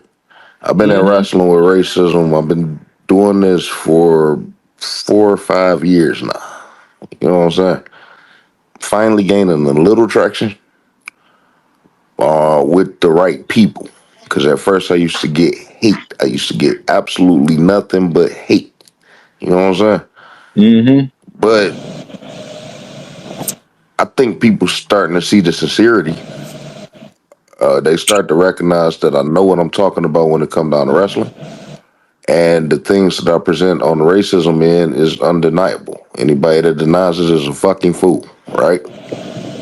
So I understand where you coming from, but I need you to hear me out on this, okay? First, Swerve run is a token run. One thing that we got to stop dealing with. No, token run. No, brother. No. Swerve is in. Look at the Swerve, when fact. you When look you at. look, No. I'm gonna tell you, brother. I've been watching AEW since day one. Swerve is in it. Swerve has been put in this position since he got in the company, bro. Motherfucker was betting on if he was gonna win the title, when he won a title or a little bit after. I think I need you to understand what a token is, though. The token is not against the person. The token is me calling Swerve a token. He may take offense to it personally. However, when you look at the fact, token means one or a few in a position that is not equal for everyone else. That's my definition, but it's Yeah. somewhere around that range. If you understand what I mean. Yeah. Oh yeah, So and my bad, not to cut you off, brother, but yeah, and I just looked it up, and you're right. His mother, just like I just said, he talked about this. His mother is Panamanian, but on I the heard of real, the no. I heard of the drill sergeant, but then again, how do we know? Because I don't see no pictures, and apparently his father didn't raise him. I don't. What you know? You know the reason why I felt like I had more potential in talking to you is because I see the spaces that you go into. I never heard you mm-hmm, speak, but I've seen the spaces in which you go on into. That's why I felt like we could have this conversation as opposed mm-hmm. to people that I feel is just outright coons. You know what I'm saying? Oh yeah, I know that. That's what I was trying to tell my homeboy to kind of calm down and let's see if you willing to talk this out. You get what I'm saying? And Mm-hmm. you are. And I could appreciate you for that. So now I need us to get understanding. You know, But yeah, but you as what I know what you leaning into with the token, but but I'm sorry, but if you watch AEW, nobody as far as fellow African Americans had the fucking swag, charisma, as fucking move set. Period. As Swerve, nobody was in his position but him. So that's why motherfuckers already know he was gonna be the first black champion because nobody is in his position. Nobody is him. I'm not gonna doubt that. Swerve have tremendous talent, and I'm not saying that he didn't earn exactly where he is today. I'm not saying And that. I guarantee he's But not gonna be the the last fact black champion. well, that's where we got the difference then. That's where we got the difference because look at his title reign and just look over the last year. What non-mixed Black American, foundational Black American, American Negro have Tony Khan put the effort behind pushing in 2024 below Swerve Strickland? It wasn't none before. Now it's some. Now he signed some. It wasn't really none before. Well, Really, that fell into his hands. But let's look at the people that he got. Let's look at Shane Taylor. Let's look at Lee Moriarty. Let's look at Private Party.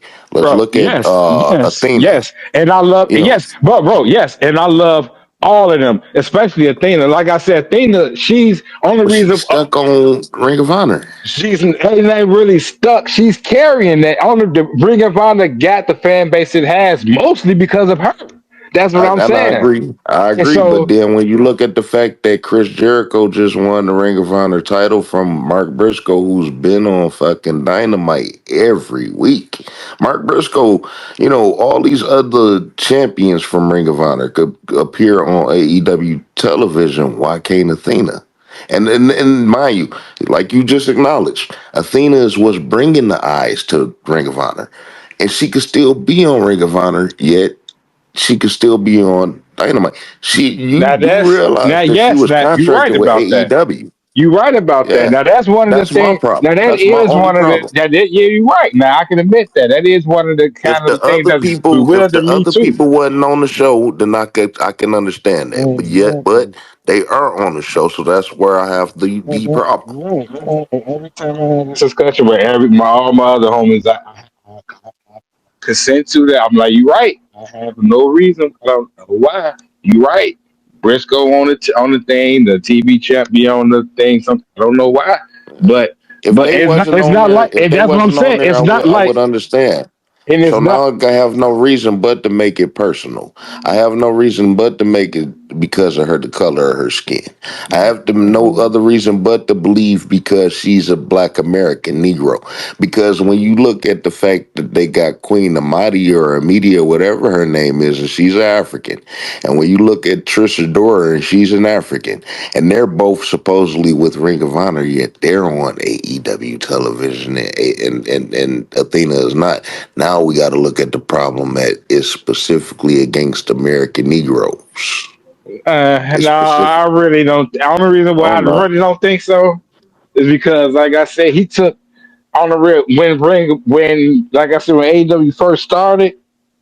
Like shit, the first like I said, as far as world champ, okay, it wasn't really none of that position, but the first tag champ was black, the second women's champ was black, and shit. Come on, man. You talking about some old shit, dog. Hey, I'm sorry. Hey, this First when of it first all, started. Hey, first of all, you hey, talking bro, about a do you know how fucking much? you Do you talk know how much? Do you know how much? Do you know how much faith you have to put the title on a motherfucker when you first start the company, though, brother? That's what I'm you saying. talking This is about a brand new company, bro. nigga, you talking about a tranny that's mixed with fucking Indian and shit. You don't I even don't know if judge he a man or nobody, a brother. woman. I don't judge no. I got you. Hey, whatever. Hey, I Got you. don't judge no. Hey, that ain't my business.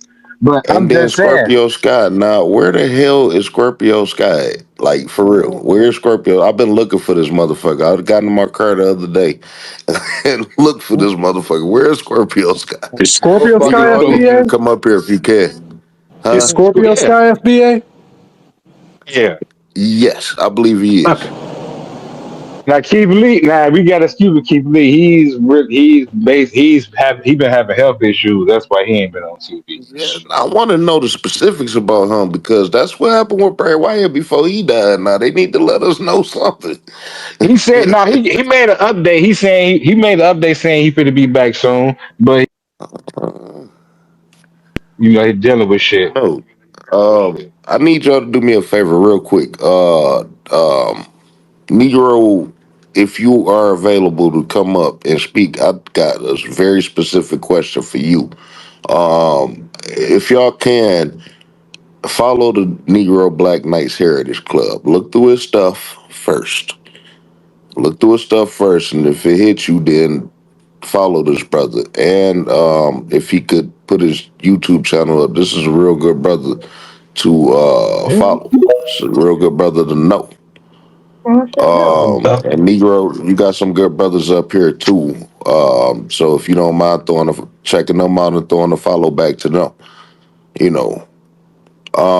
Don, I'm gonna hold off on the wrestling for 2 seconds because I just need to holler at Negro, but it's important for you to hear it too if you don't mind. Negro, are you available to speak? Yeah, but I'm at the library, so I can't be like too loud. Oh shit. Then maybe this might not be the question for you right now. I don't care. If you notice, I've been using the term Negro lately. And you seen what I sent you the other day as far as how they put that visibility on there. Mind you, they did it immediately. And I've used that There we term go. several times over the What the weeks. fuck? And when I tried to empower somebody uh, to not be discouraged about being called a Negro, that's when they put the visibility on there. And I've been using that word ever since, and they still haven't put no type of warning out. So, do you know the history behind the word, and should it be offensive to us? No, it shouldn't be offensive to us. And I do know aspects of the history of it. From like people will point to say that it was the Spaniards that named us. I would say that that's not true. Um, there was a place called Negro Land in which our people were from. Um, they were basically taken from that land and then placed on boats and shipped over to America. Um, you also have Negroes that were also from Europe that was also taken from Europe and also was a part of the transatlantic slave trade as well.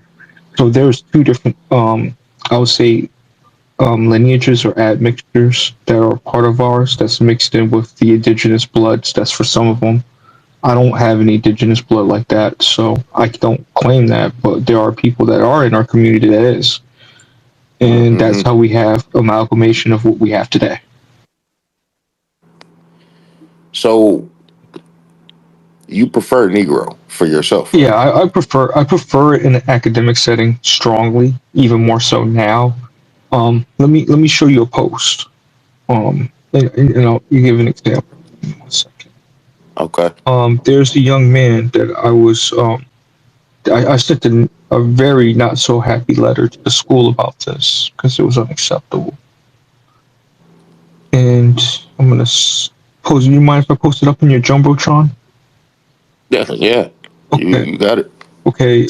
You should take a look at it and read that. And this guy said he is a first generation African American.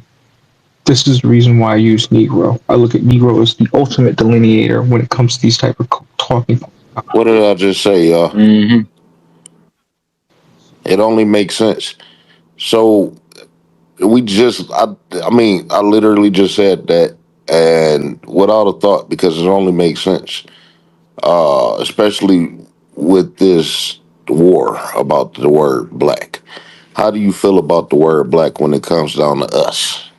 I use it sometimes interchangeably, but I definitely use, like, if you even see within my organization, I use Negro and Black, but I put Negro first because that's who we are. The reason why I use Black is because I know that the current generation may not know these type of nuances.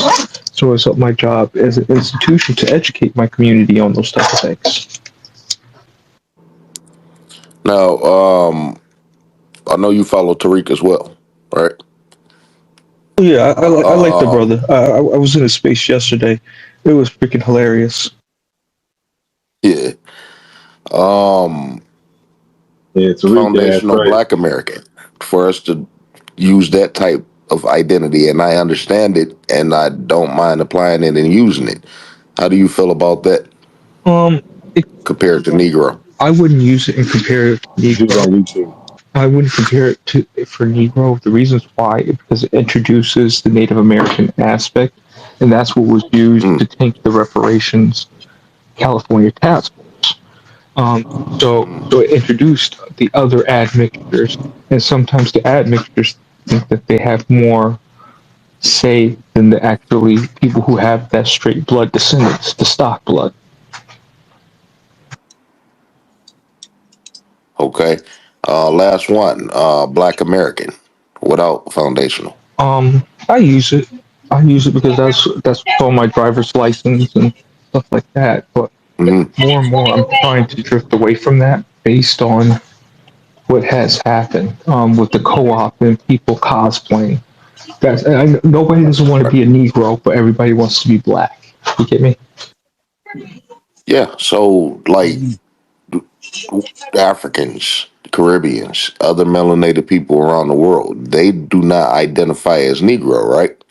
At all. Well, you might have some, but they'll confine it to their country of origin. Like, for example, you might have Haitians that might say Haitian Negroes or whatnot, or Jamaican Negroes and whatnot, but that's very, very rare. And I heard you say this on, I believe I heard you say this on your other space. You recognize that Haitians are Hispanics. all day, every day.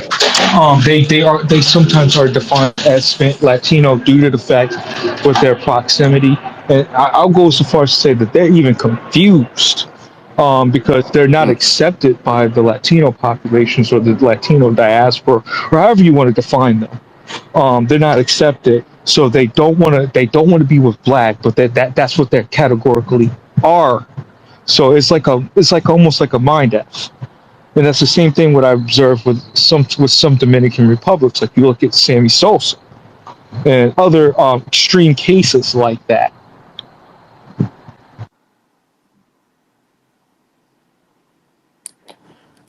So, how do you, in a sense, like Bobby Lashley, which I showed you a picture of Bobby Lashley before, and so now we were discussing mixed people.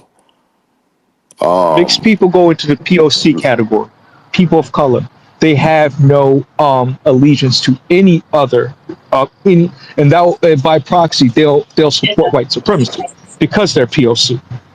Like people might not like that position, like what I'm presenting, but that's what I kind of categorize them. Anybody that's biracial is POC. They're not a black person. They're not a white person. They're a freaking zebra or they're mixed. They're biracial. Well, You get what I'm saying? you do have some mixed people that may be more in tune.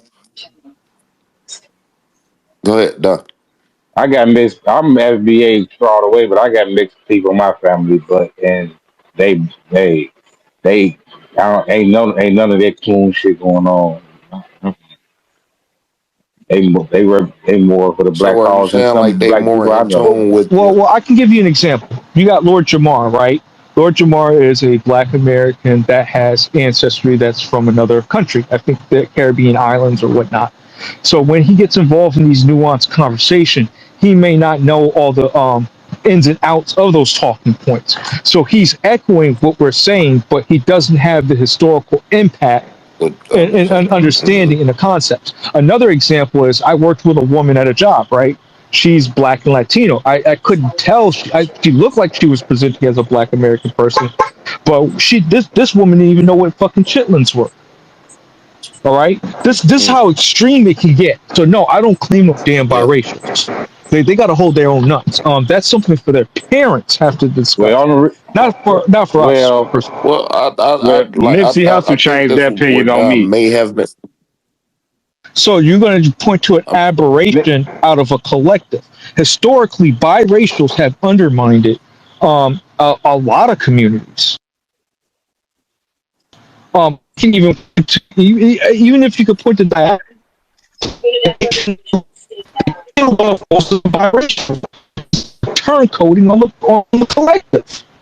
You can also point to the census of 1855 or one of the cisgender time frames where the biracials wanted to be a category to themselves. So, like, you got to understand these individuals don't move, and we have this affinity for black people. We want to put everybody into the black category. And that's in this blackness discussion that we have today, where everybody be black, and that's the problem, my friend. No, because still got to be able to trace your lineage. You still got to be. You still got to be able to trace your lineage, though, regardless. I'm not knocking about tracing the lineage. What I'm knocking about is that this person, and his immediate, I would say 2 generations, that he got white DNA. I'm not talking about like 6, 7 generations back. I'm talking about within the immediate family structure. That like I wake up, I had a black mother and a black father. It's very that plain and simple. I had a black grandmother and a black grandfather. If you don't have it on 8 sides, I'm not really trying to fuck with you like that. Personally, that's delineation to me on some aspect. I'm not even getting into the spiritual component of it. I'm just talking about just the makeup, greater understanding. Yeah, because this is how they infiltrate. You got that. You hear white people say, "I got that one white cool friend." Who is that white? Who's that white? What that one? That white? I got the white the white boy said that I got this one cool black friend. Who is that cool black friend? See, we nobody never really asked them, and I start to look. I start seeing the What the biracials fuck hanging I around do? them, the Africans around them, the people from the diaspora around them. Like this is the I lived in the Northeast, so I see this shit on the regular basis. This is the reason why I moved to Delaware to have a black state majority. Like like some of us is Oh not my playing with god. this. I just went through the three. I just went through three people that hit me with the black friend in 24 hours. Like with the Undertaker. Like y'all know what the Undertaker shit. The motherfucker said he got a black friend. Like ain't that a bitch? The Godfather motherfucker. You about to, that's a tokenism. You talking Hell about no. one motherfucker is about to save you from being a racist. Get the fuck out of here. You know, most of these one black friends is the ones that hate themselves the fucking most. So y'all can miss me with that shit. That's one of the craziest arguments I ever heard in my life. I'm friends with people I don't give a fuck about. And yeah, and what type of friendship is that if you don't really have anything to actually tie them in? And this is the reason why Black American people, we or just Negro people, we need to stop looking for friends and look for family. And looking for You your too damn bloodline. loving.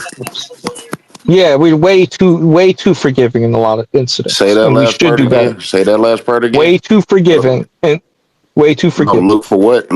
We need to look for what? We need to be looking. We need to stop looking for friends and look for family. Since the days we came off the plantation, all we were looking for is our family. All right, that's the reason why we have events that it's around us together because of last names and family cookouts, all that stuff. All that stem from trying to find who is our family.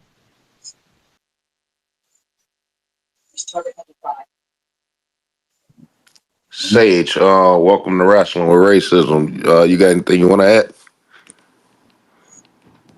Peace out to the family. What up? What up? Now I jumped up here when y'all was talking about the biracial. I think that's a very interesting topic. Or even by ethnics in the same conversation framework, because essentially, what people of two different ethnic groups. I really don't like to talk about race. Race ain't my thing. I really don't even recognize it. But two different ethnic groups, their position is to be what you consider an ambassador of sorts. You get what I'm saying? And Hey, as brother long Don, as you gotta hop. they fill that role, What you as say? long as they fill that role, what happened? Here, just mute up until everybody except for the speaker, just mute. Yeah, until that as long as that they fulfill that role within the communities, they are fine. You know what I mean? Like biracial. Shit. They should be the motherfuckers who talk between black communities and white communities or whatever the hell, whatever bi ethnic background they have. But what happens is over time these communities are usually put right on top of black communities when you're speaking of mostly like here in the Americas and stuff like that due to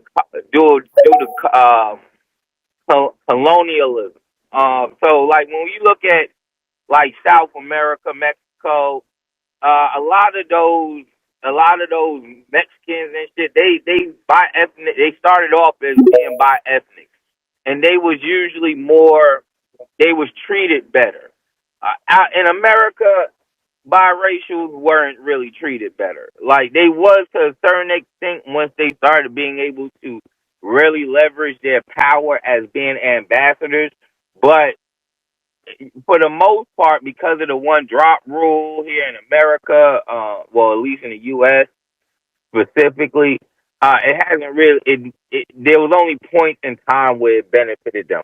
So if they're kind of let to develop their own community and they look at themselves as strictly as like a completely different group, then they could be they can be very problematic.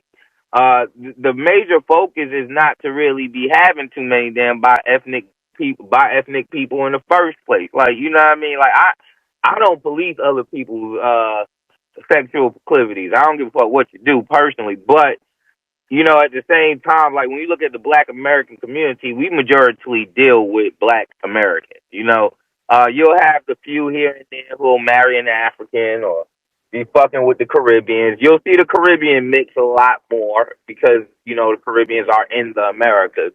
But outside of that, you won't really, it's majority Black on Black, not biracial couples and shit like that. That's not a thing. But when biracial children are born, they usually have the habit of dealing with other biracials, and that's when you start seeing that class start forming.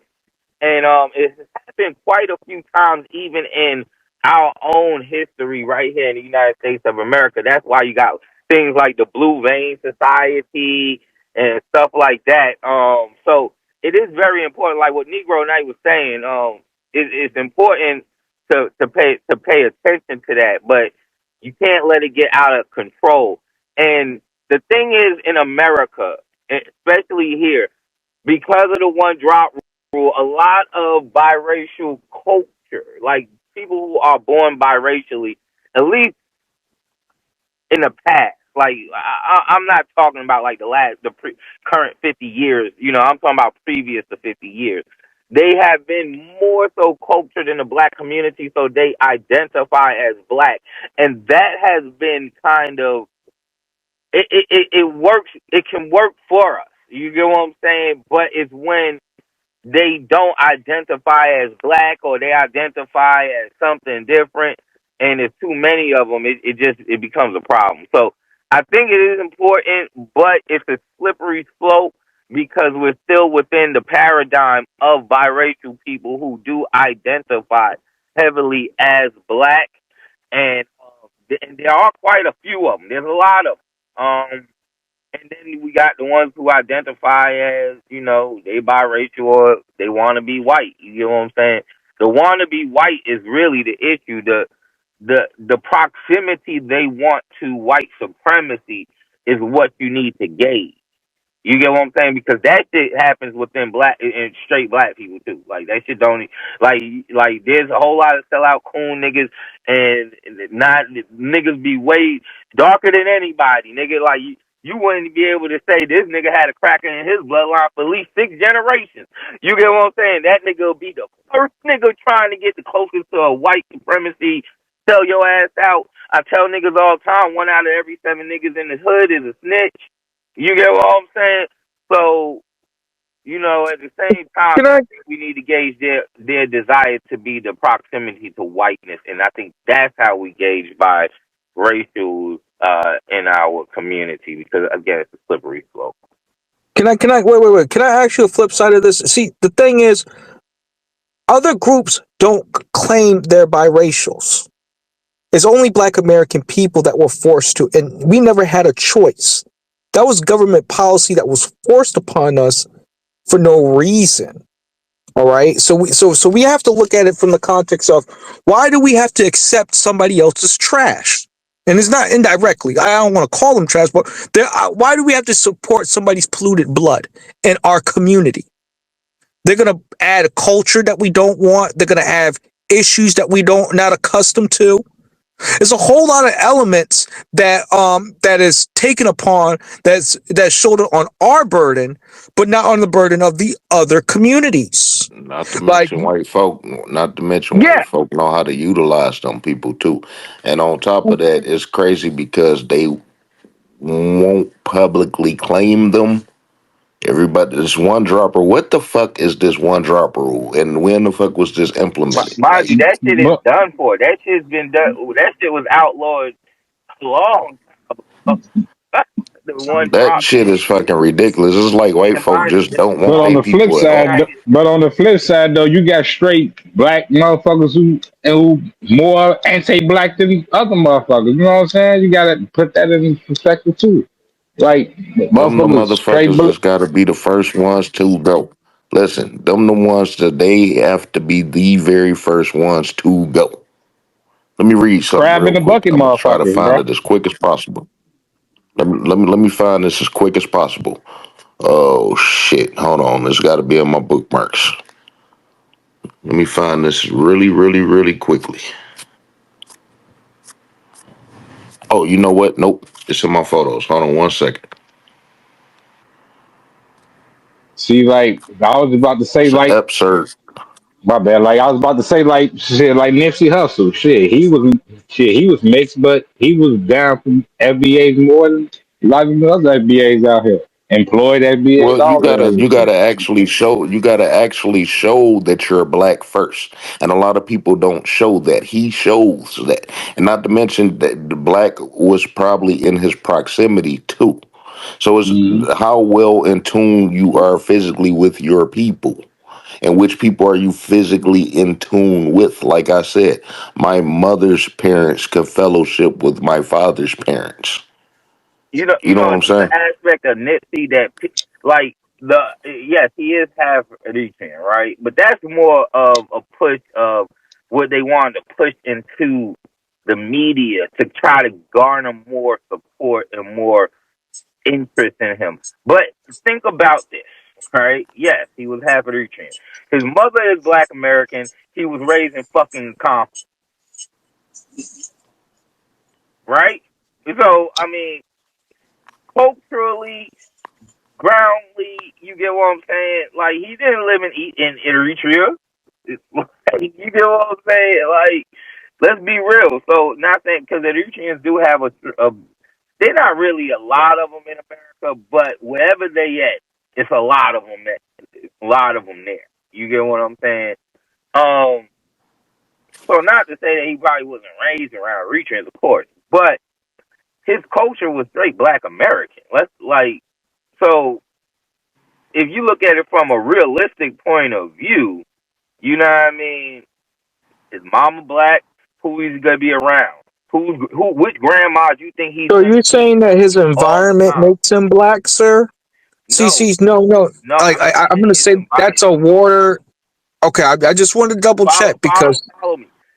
Whose grandparents you gonna see? The ones that are all the way in fucking Africa, or you gonna see the ones all the time that's right there in Louisiana, because that's where his mama's from. You get what I'm saying? Which one? Like when you do family reunions, like when you're talking about culture, you know what I mean? Because that is an aspect to this, especially if you're talking about bi-ethnic, biracials. You know what I mean? You can delineate on a straight blood quantum if you choose to, and it will sound very much like the Indian. You get what I'm saying? I'm gonna keep it real. But at the same time, if we're talking about things that are more socially accepted, as far as like who we consider Black Americans, or at least who can at least put the stamp on it. Like I'm the one to tell you, shit, if you only have Black American, you really can't even speak for us. You know what I mean? That's where I stand at. But at the same time, I'm not the only person.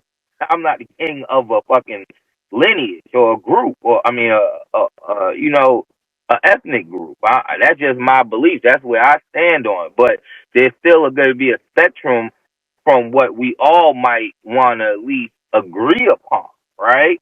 And so in that spectrum, right, you talking about someone like Nipsey Hussle, and I look at him just like a bi-ethnic. Like, yes, I would still stand on it. Like, nah, this nigga can't speak for us just because of that. But at the same time, other people will be like, nah, nigga, whoop-de-whoop-de-whoop, because he might be able to carry a voice. You know what I mean? It How depends much on of what a so you're factor do gonna you think? support. So you'll there's support many factors. a Well, question. There's many, So you'll many. support a well, Colin Kaepernick then? Me personally, I don't want to support none of these have yeah. Well, half breed. you half white, all devil. So you got to remember this: whites are I believe it's the original serpent. They are the true devil. So how much of an internal factor do you believe that may come into play? Like internally white, or it's natural for them to have hate, and it's natural for them to be deceitful. No matter how much they may claim to be on our side, how do we know that it's not true deceit?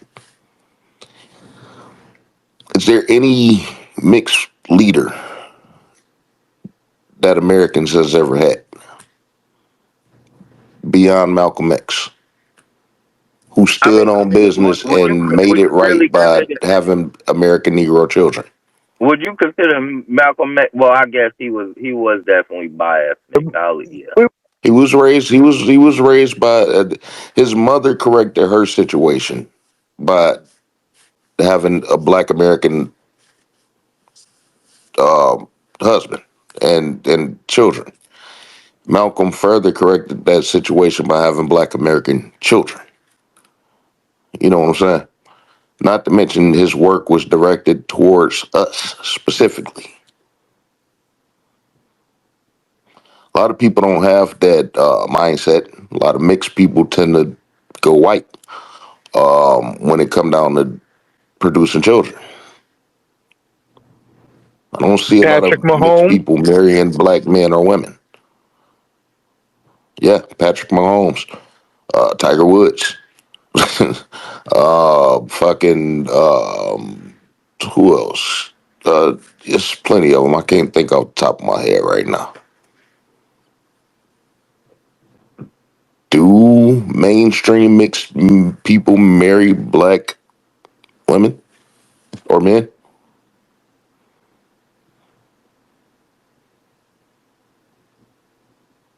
Something to think about. It's always a rhetorical question. But, Don, you know a lot of mixed people. How do they produce beyond their mixture?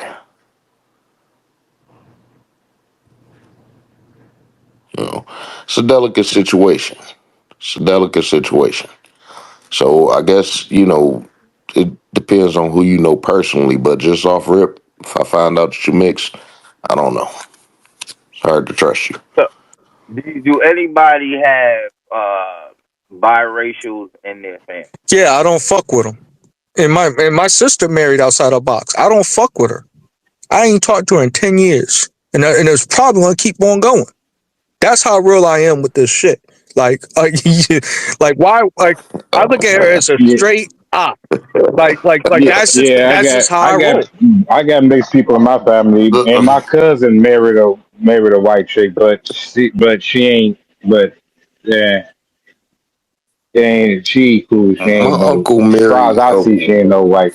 She my ain't no uncle white. She ain't no supremacy. So as far as I see, my uncle married a white woman well after his 50s, well after his children and grandchildren were born. And I don't think that they in their fucking 80s now, so I don't believe they're bearing any children. On the flip side, since they didn't have children, my auntie Tina is probably the only white woman in this world I respect and I love. I guess I know her and I love her. I can say that. Well, I'll say this. My But other uncle than that, my uncle had some kids with a white woman, right? He had kids with black women, so he got hella kids, right? Rest in peace, that nigga was. But he had. So I got three cousins that are that's half it. white, first cousins, and they got two older sisters who was raised by my family too, like since they were babies. You know what I mean? Um, I consider them my cousins too, but they're not my cousins by blood. And both of them are half white as well. So it's five half white girls, right? One of them didn't have kids. The other four all got kids with black men. All their kids. Like, and there's a shitload of them. I don't even like. These are my first cousins. I can't even keep up with how many kids because there's like five girls. You know what I mean? Just kids coming up all the time, like every year. new kids coming around. So, but all of them is all black. I'm like, all of their boyfriends or whatever that they had kids with, all black. So I think it's more so of also where people are. You get what I'm saying? The communities of where they grow into. If you had, and again, like how close they can get to whiteness, you know what I mean? Is it in their reach? That will show you a lot on who they are. You get what I'm saying? Like you'll see if a biracial person wants to be around white people like that, it'll tell you where their mind is for sure. I'll say that. Okay, I posted up some quick things up in the Jumbotron. One of the first slide that's on the far left, they have a picture of all different type of melanated black children, allegedly. But these are children that are, I would say, melanated. They have a couple of black American children, but you could see how they look like us, but they're not us. So that's my bad. That's one aspect that I want to point and highlight.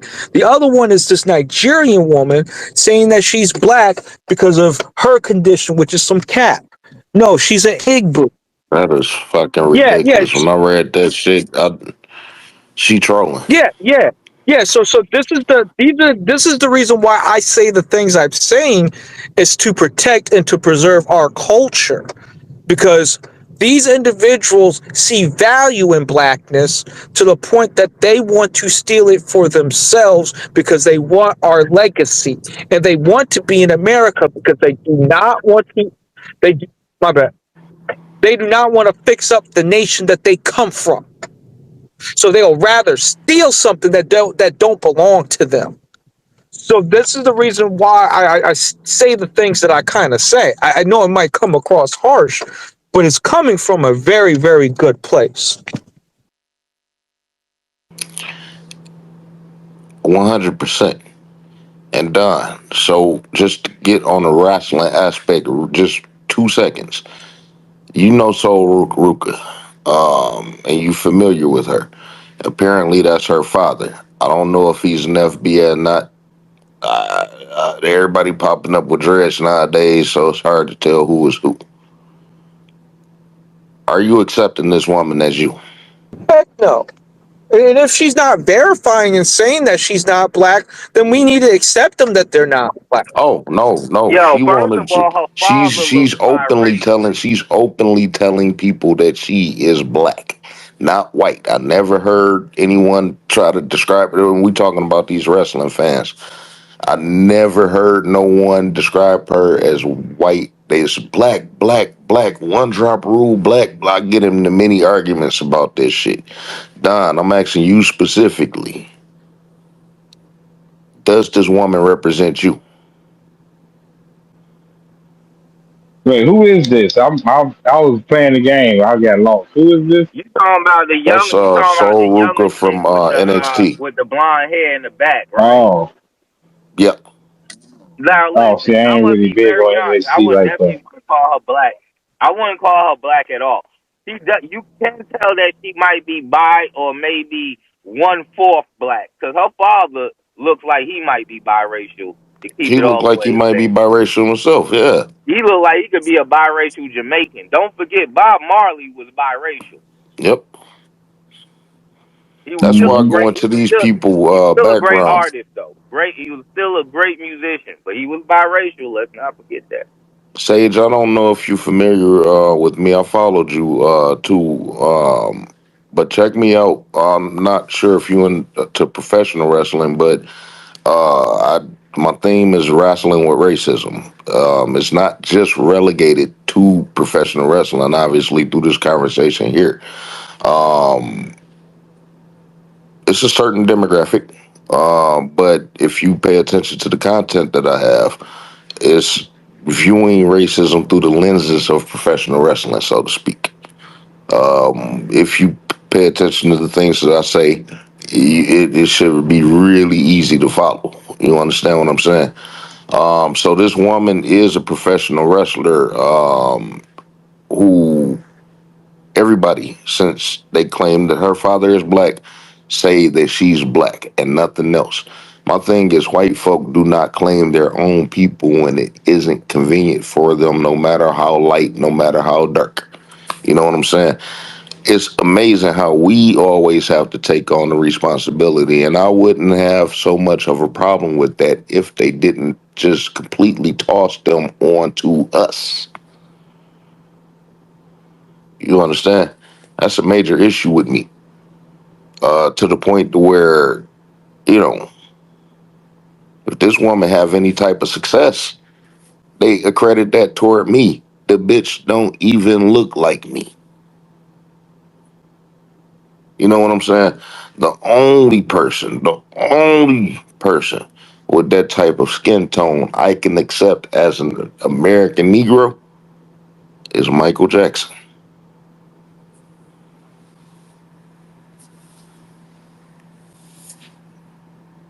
That's it. I want to mention this about Michael Jackson. Whether he had vitiligo or not, because he could have went the other way with the makeup or whatnot. Do you believe that if Michael Jackson had have remained dark-skinned with the type of music that he made, that he would have been as accepted by white folk? Do you understand the question? That's a good ass question, and to be honest, I really don't have an answer for that. That's a real good ass question. I would say one step further. Michael Jackson turned ugly after a certain point to our eyes, and that's not me being disrespectful. The motherfucker was ugly. So with the type of music that he had, with the nappy hair, potentially nappy hair, you know what I'm saying? He had his shit did up. But big nose, if he was just himself, dark skin, melanated, would he, and I know that he had his white fan base from a kid, but transition into it an adult, would he have the same fan base to the extent of the fan base that he has? Go ahead, Negro. I would say probably no, because of the system that we like. White supremacy is a global system, right? Even the Asian people are in that shit, right? Like there are incidents where Asian people even use skin lightening cream and a whole bunch of other crap as well to make them assimilate to whiteness. And I think that there's no shade to Michael Jackson, but yeah, he's a very talented man. But if he was like me, like a copper guy or a black guy, or a guy who has like that's, you could see that, this is a black American, full stop. I don't think he would get that much play, nor he wouldn't even get into places where other people like we could go into. There's places that we can't go to based off of who we are as a lineage, as a group of people. Still to this day. Those are the things that that's just my opinion about that. Just because of the system that we're underneath of, this oppressive system to our lineage. They're not oppressive to any other melanated people.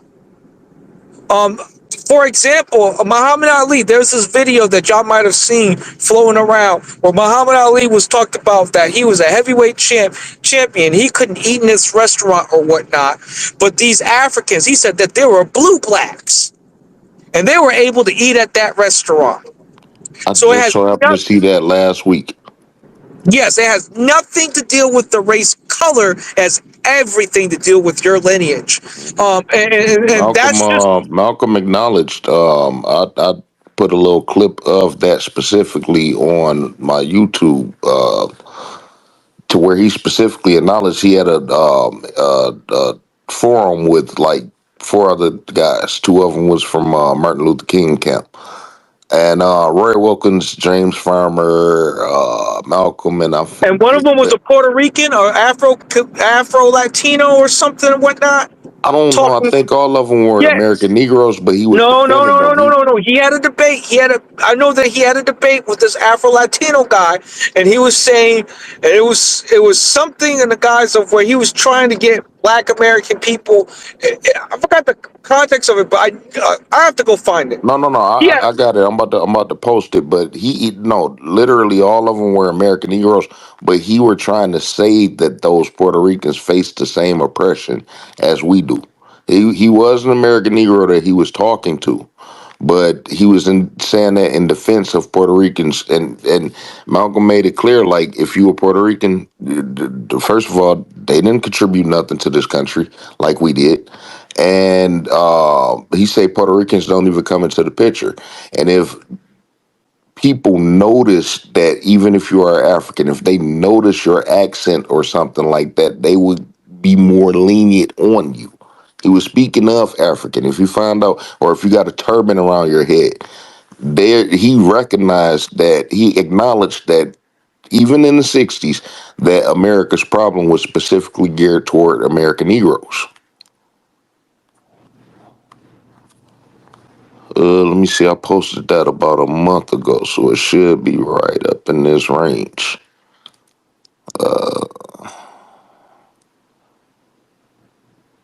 Shit, I can't find it. I'm posting so See many all damn these other. videos. Yeah, see, all these other groups, they know what the deal is. Like, you got the Italian people, right? If you're not from a Pacific place in Italy, you ain't joining the effing mob.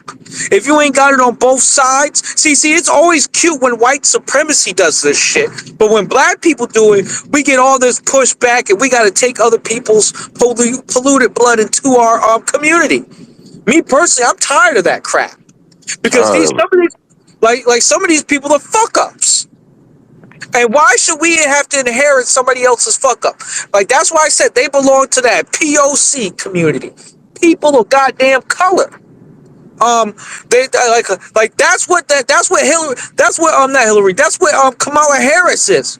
See, people keep saying that she's this, she's that. No, she is a goddamn POC to the core. Yo, you know And what? the She Check more is an this, that bro. Indian. Check She this. is an Indian and a Check this. Jamaican. And my thing is, like, no, but she and, Check Indian, this. Jamaican, and But check Irish. this though. She and even Irish. mentioned that she's I said this shit a Irish. long So time she, ago. and then you, I said this shit a long time ago. If Kamala Harris never tried to run on this black shit and just said I'm a woman of color, she wouldn't have had as many of the issues she has had with the black community. Like all Hell, I might have even been more woman had inclined to to vote for fucking her. do was say I'm a woman of color. Don't even say black. That was her big mistake. And she, like, yo, I don't. Her black community outreach is horrible. no, I mean, no, no, no, it's no, no. I horrible. don't want I her to listen use to woman Tay. of I'm telling color. you, it's horrible. I damn sure ain't voting for no damn Trump, though. I know that Good brother, much. good brother. I don't even want Nah, them to use he the not word getting it color either. because that was the water fountain. All right. They told you what your place was. No, all that stuff belongs to our people. She is a POC, people of color. That is different from being colored. Colored deals with Jim Crow. She ain't survived no Jim Crow, and neither did her people. So no, she ain't no colored person. Right about that.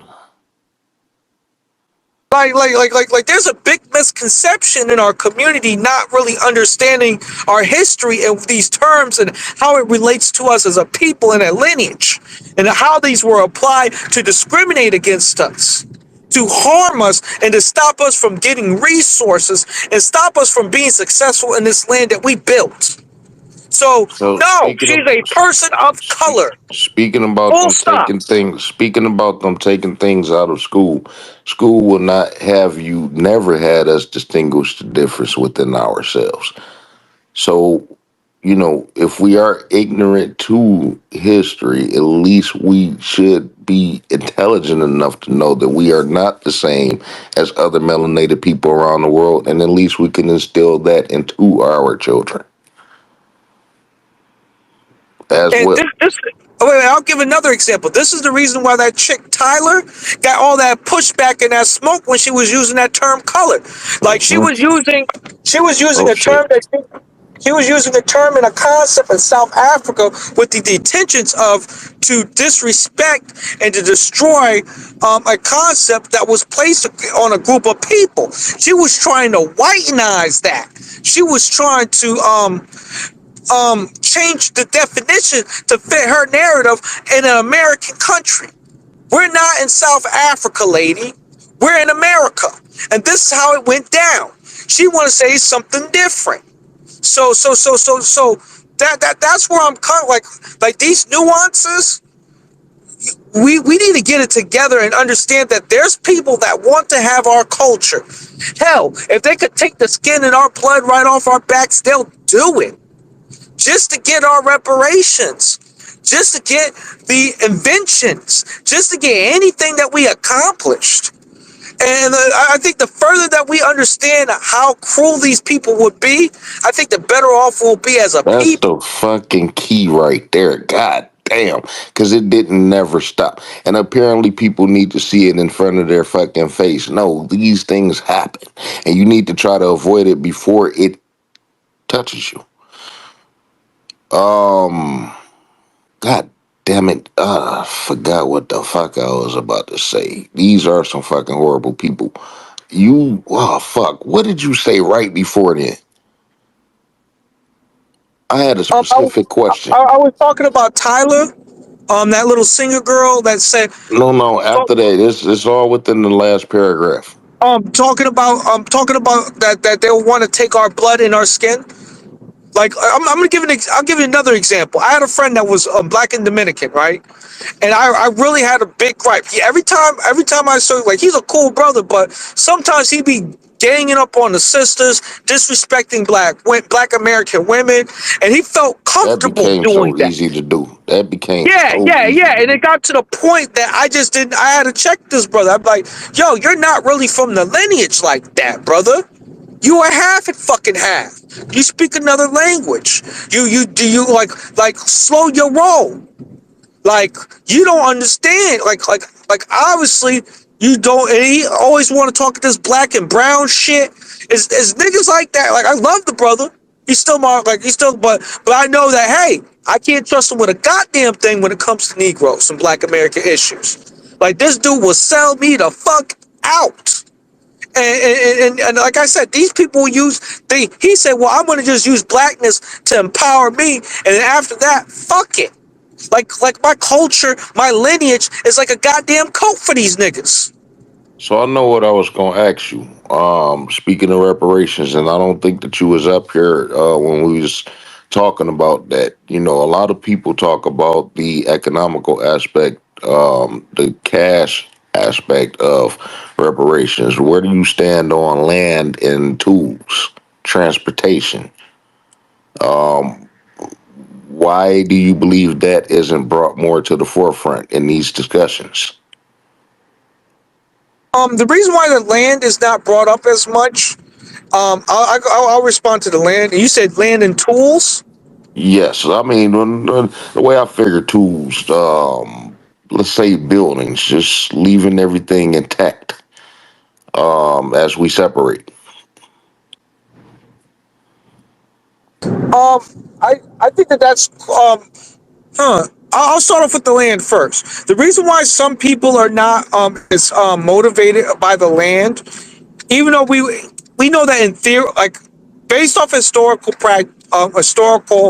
narratives and whatnot, we know that these white supremacists are not going to give us the best land. They're going to try to fuck us over. They're going to probably give us contaminated land, radiated land, and say that, oh, here's your reparations. The reason why we some of us will prefer money is because we can buy the land that we want.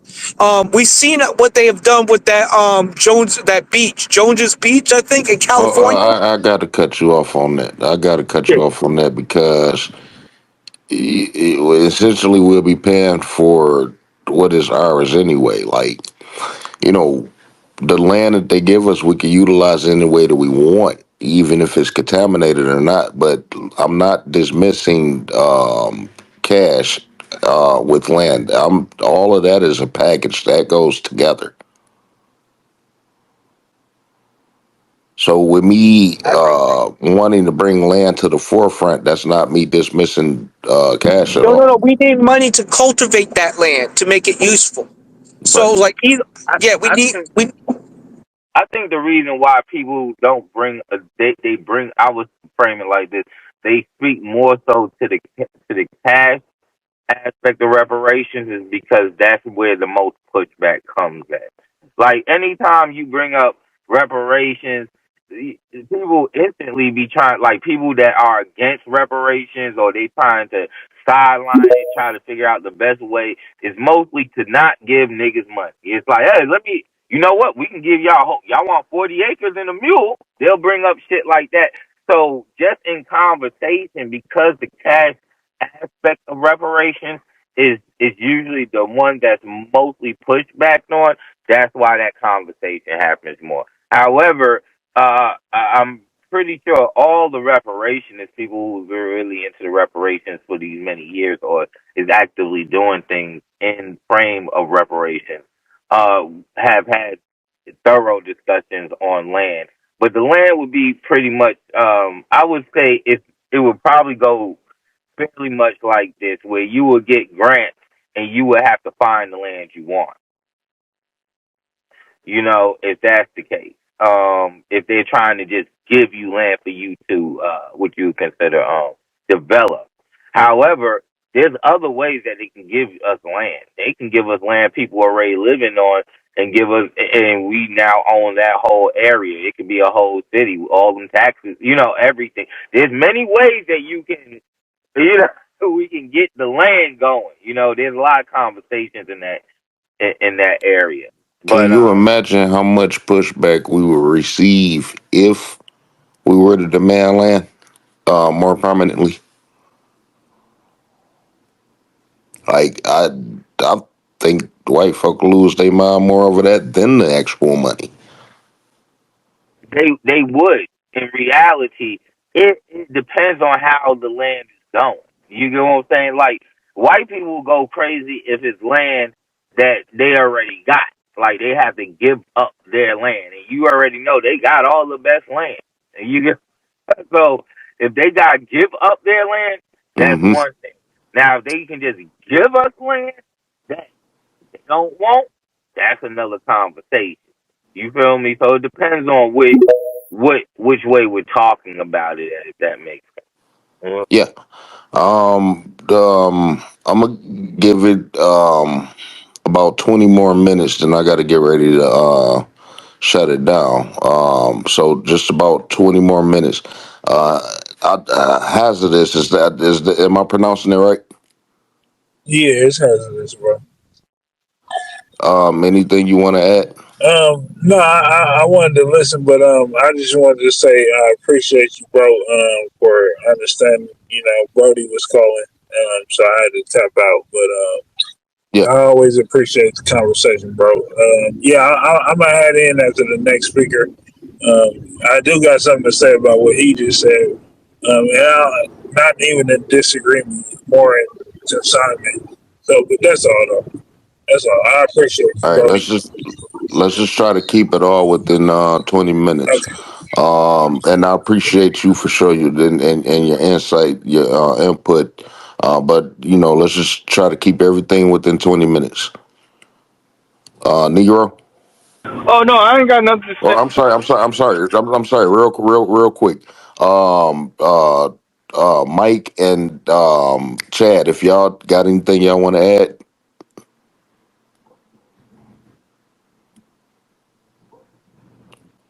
All right, I think they sleep. Negro, you got it.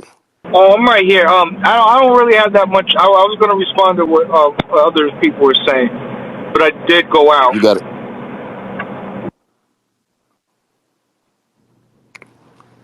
You can respond. No, I'm good. Okay. Hazardous. Anything from you? That was the next speaker. Yeah, I know. No, that's crazy how that works. Yeah, nah, that's crazy because I was trying to get more context about things, but So I just tapped in, bro, and you gave me, my brother. No, we actually did the conversation to turn toward mixed people.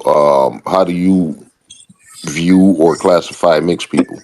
Oh, you know what? I do. That's you gonna be talking to me for a second, but I know you gotta go to sleep, Brody. But okay, I do take a little issue with that, bro. I don't got no mixed kids. But I mean, well, let me take that back. So, my my second wife, yeah, I didn't tried it out a couple times before I perfected it. My second wife, yeah, you feel me? My second wife, her people, her mom and them from the Caribbean, but her dad is FBA though. So they like they got land when once they emancipated our people, they gave them the land. The owner, he gave them the land. He didn't even, he took a little, As a couple? no, he gave it to the whole family line. So he gave them Okay. acre. It was like 400 some acres or some shit. But he ended up breaking it up though and giving them like 30 and 40 and but anyway they consolidated it. So in that aspect that works. But yeah, no, I don't think we should be mixed. Now I don't disagree with somebody having this like other kids. I don't plan on having no more children, so I wouldn't personally take issue with myself or anybody else in their latter years dating a Hispanic or whatever.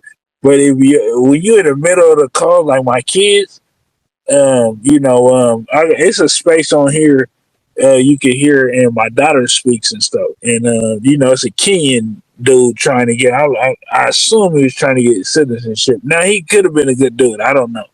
But I was like, yeah, I can't condone that. You know what I mean? Because they tend to look down on us, bro. So I didn't want to, you know what I mean? So I didn't want to say like, Yeah, yeah. but you sound like the mixed people tend to look down on us? No, like I'm even saying you mixed if you Kenyan and you American. That's mixed to me. You feel me? You still you still mixed. So the Kenyan dudes be on my because I'm in Washington, bro. It's a lot of I don't know if you know. It's a gang of Africans out here, Ethiopians in particular, but it's a gang of Africans, Kenyans. And Are you in the state of I'm in the Washington state or? of Washington, not Washington D.C. As a district. Okay. Yeah. So they be on my daughter bumper though. They be trying to quarter and I say facetious shit like, oh yeah, they trying to get citizenship. I don't know what they trying to do, bro. But I'm just saying I would prefer her to find a black American. But I'm saying this to say all my kids is black American, other than the wife I told you. I got 2 kids from her, and she is half and half. So she half, black American, then half some other shit. Cause her mom. So Go ahead. So you married one. Yeah, I did. And so do you feel like her I want to say loyalty. Is there another word that I No, can that's use? a Maybe I'll great find a word, bro. word. Don't distract yourself. That's a great Her word. Or allegiance, or you loyalty. can say allegiance. Her Oh, allegiance. allegiance. That's Oh, kind of what I allegiance is was right looking too. for. Yeah.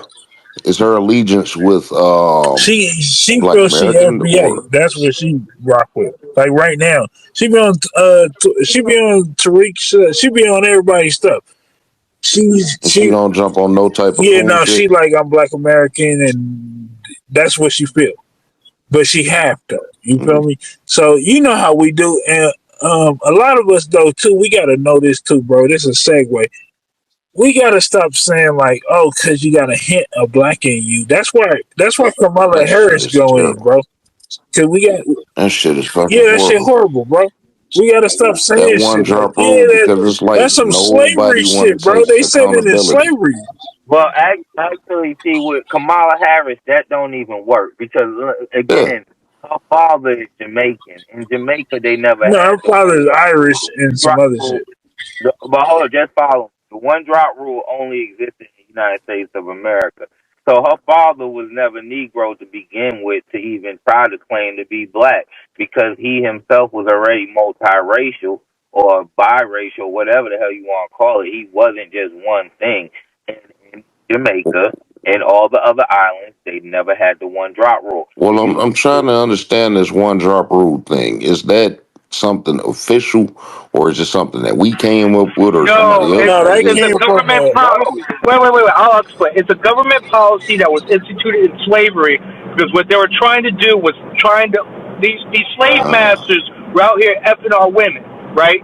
And they were what their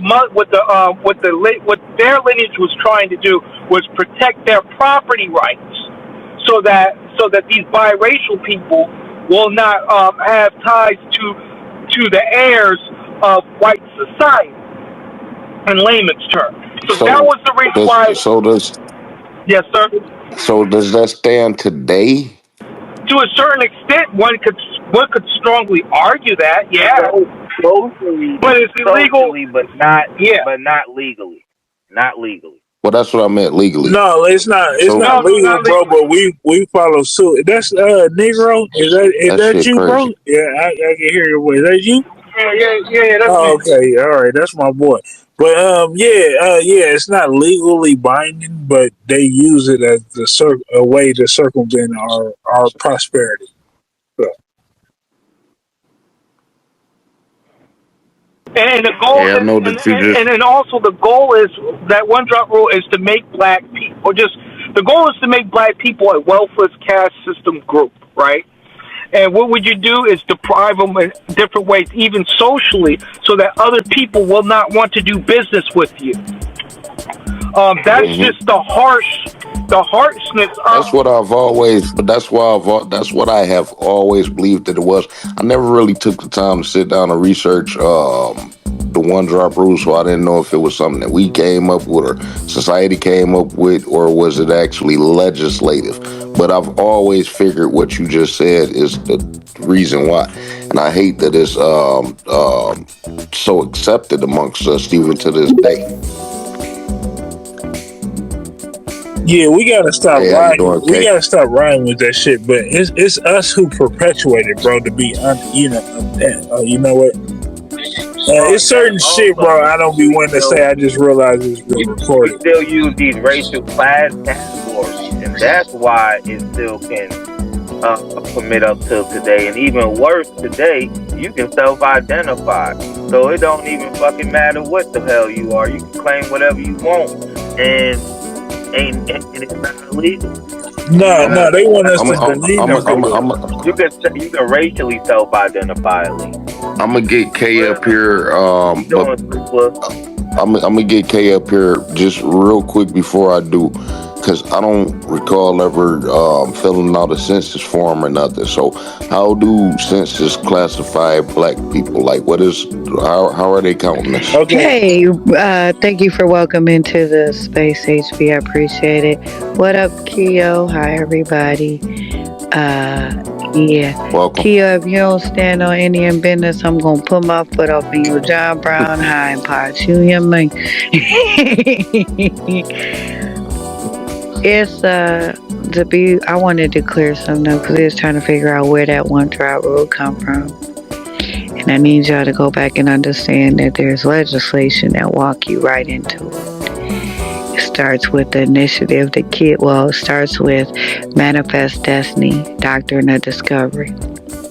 Papa Bull moves into, the 1740 Negro Codes, Section 2 and 3.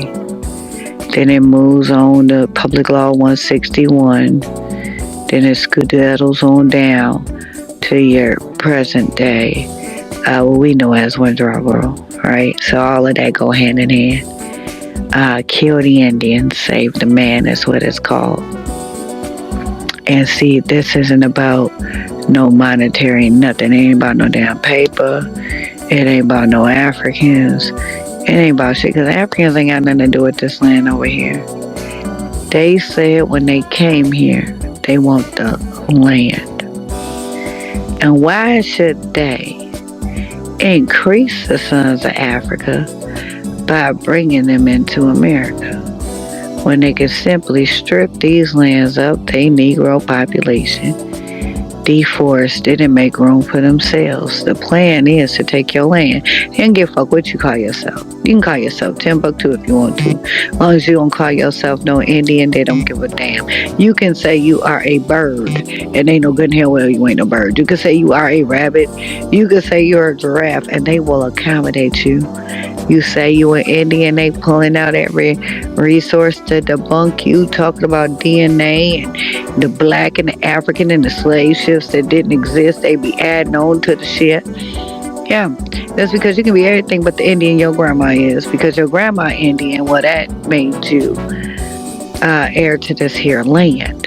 So as long as you don't say Indian, they don't give a fuck at all, period.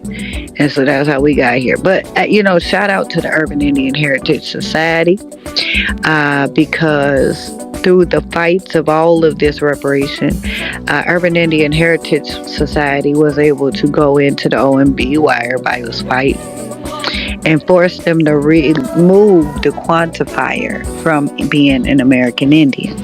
So prior to 2030, you could only be an American Indian if you were still tribalized, which means you had to be civil, you had to have amity with the government, you had to be nice.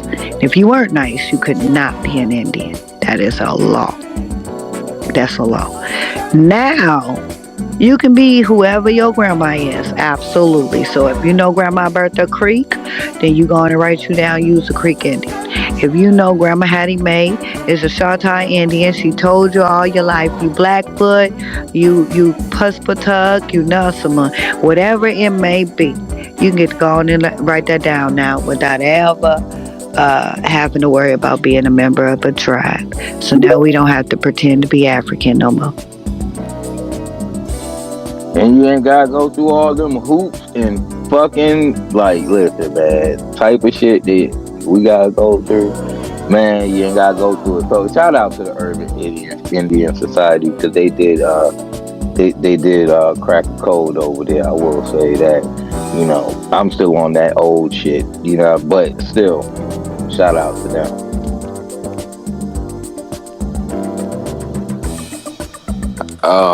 I gotta say that I appreciate everybody for coming up, and sister, I wish that I had more time for you.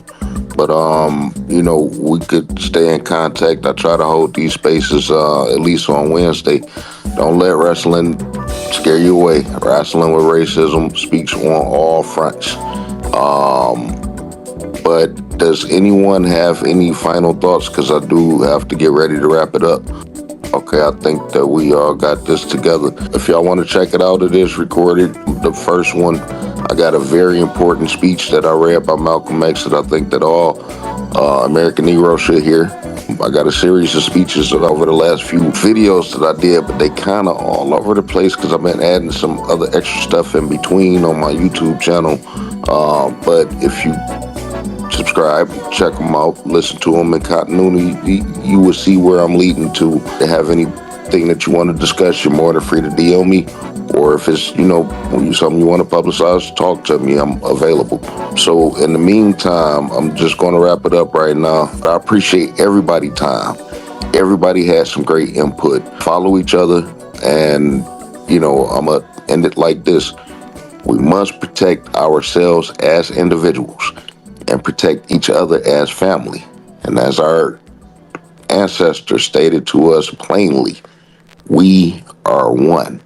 And that's the way that it is.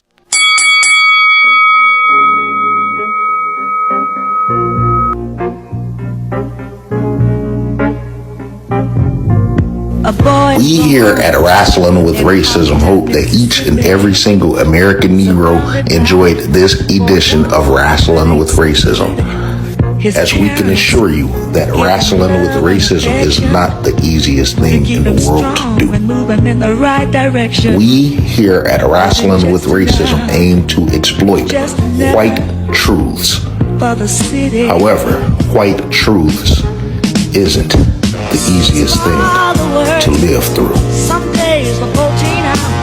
As we continue to wrestle with racism, we are in the second half of our second season, and Rasslin With Racism is hiring for key positions. We are actively seeking an editor. If you are an editor and you are an American Negro, please feel free to DM me your resume. You must be in tune with professional wrestling and social issues regarding race, specifically with American Negroes. You may DM me at non-crackers@al with the L on the end on Twitter X, which is also the place where you can find more white truths. Rasslin With Racism is also actively seeking an associate producer.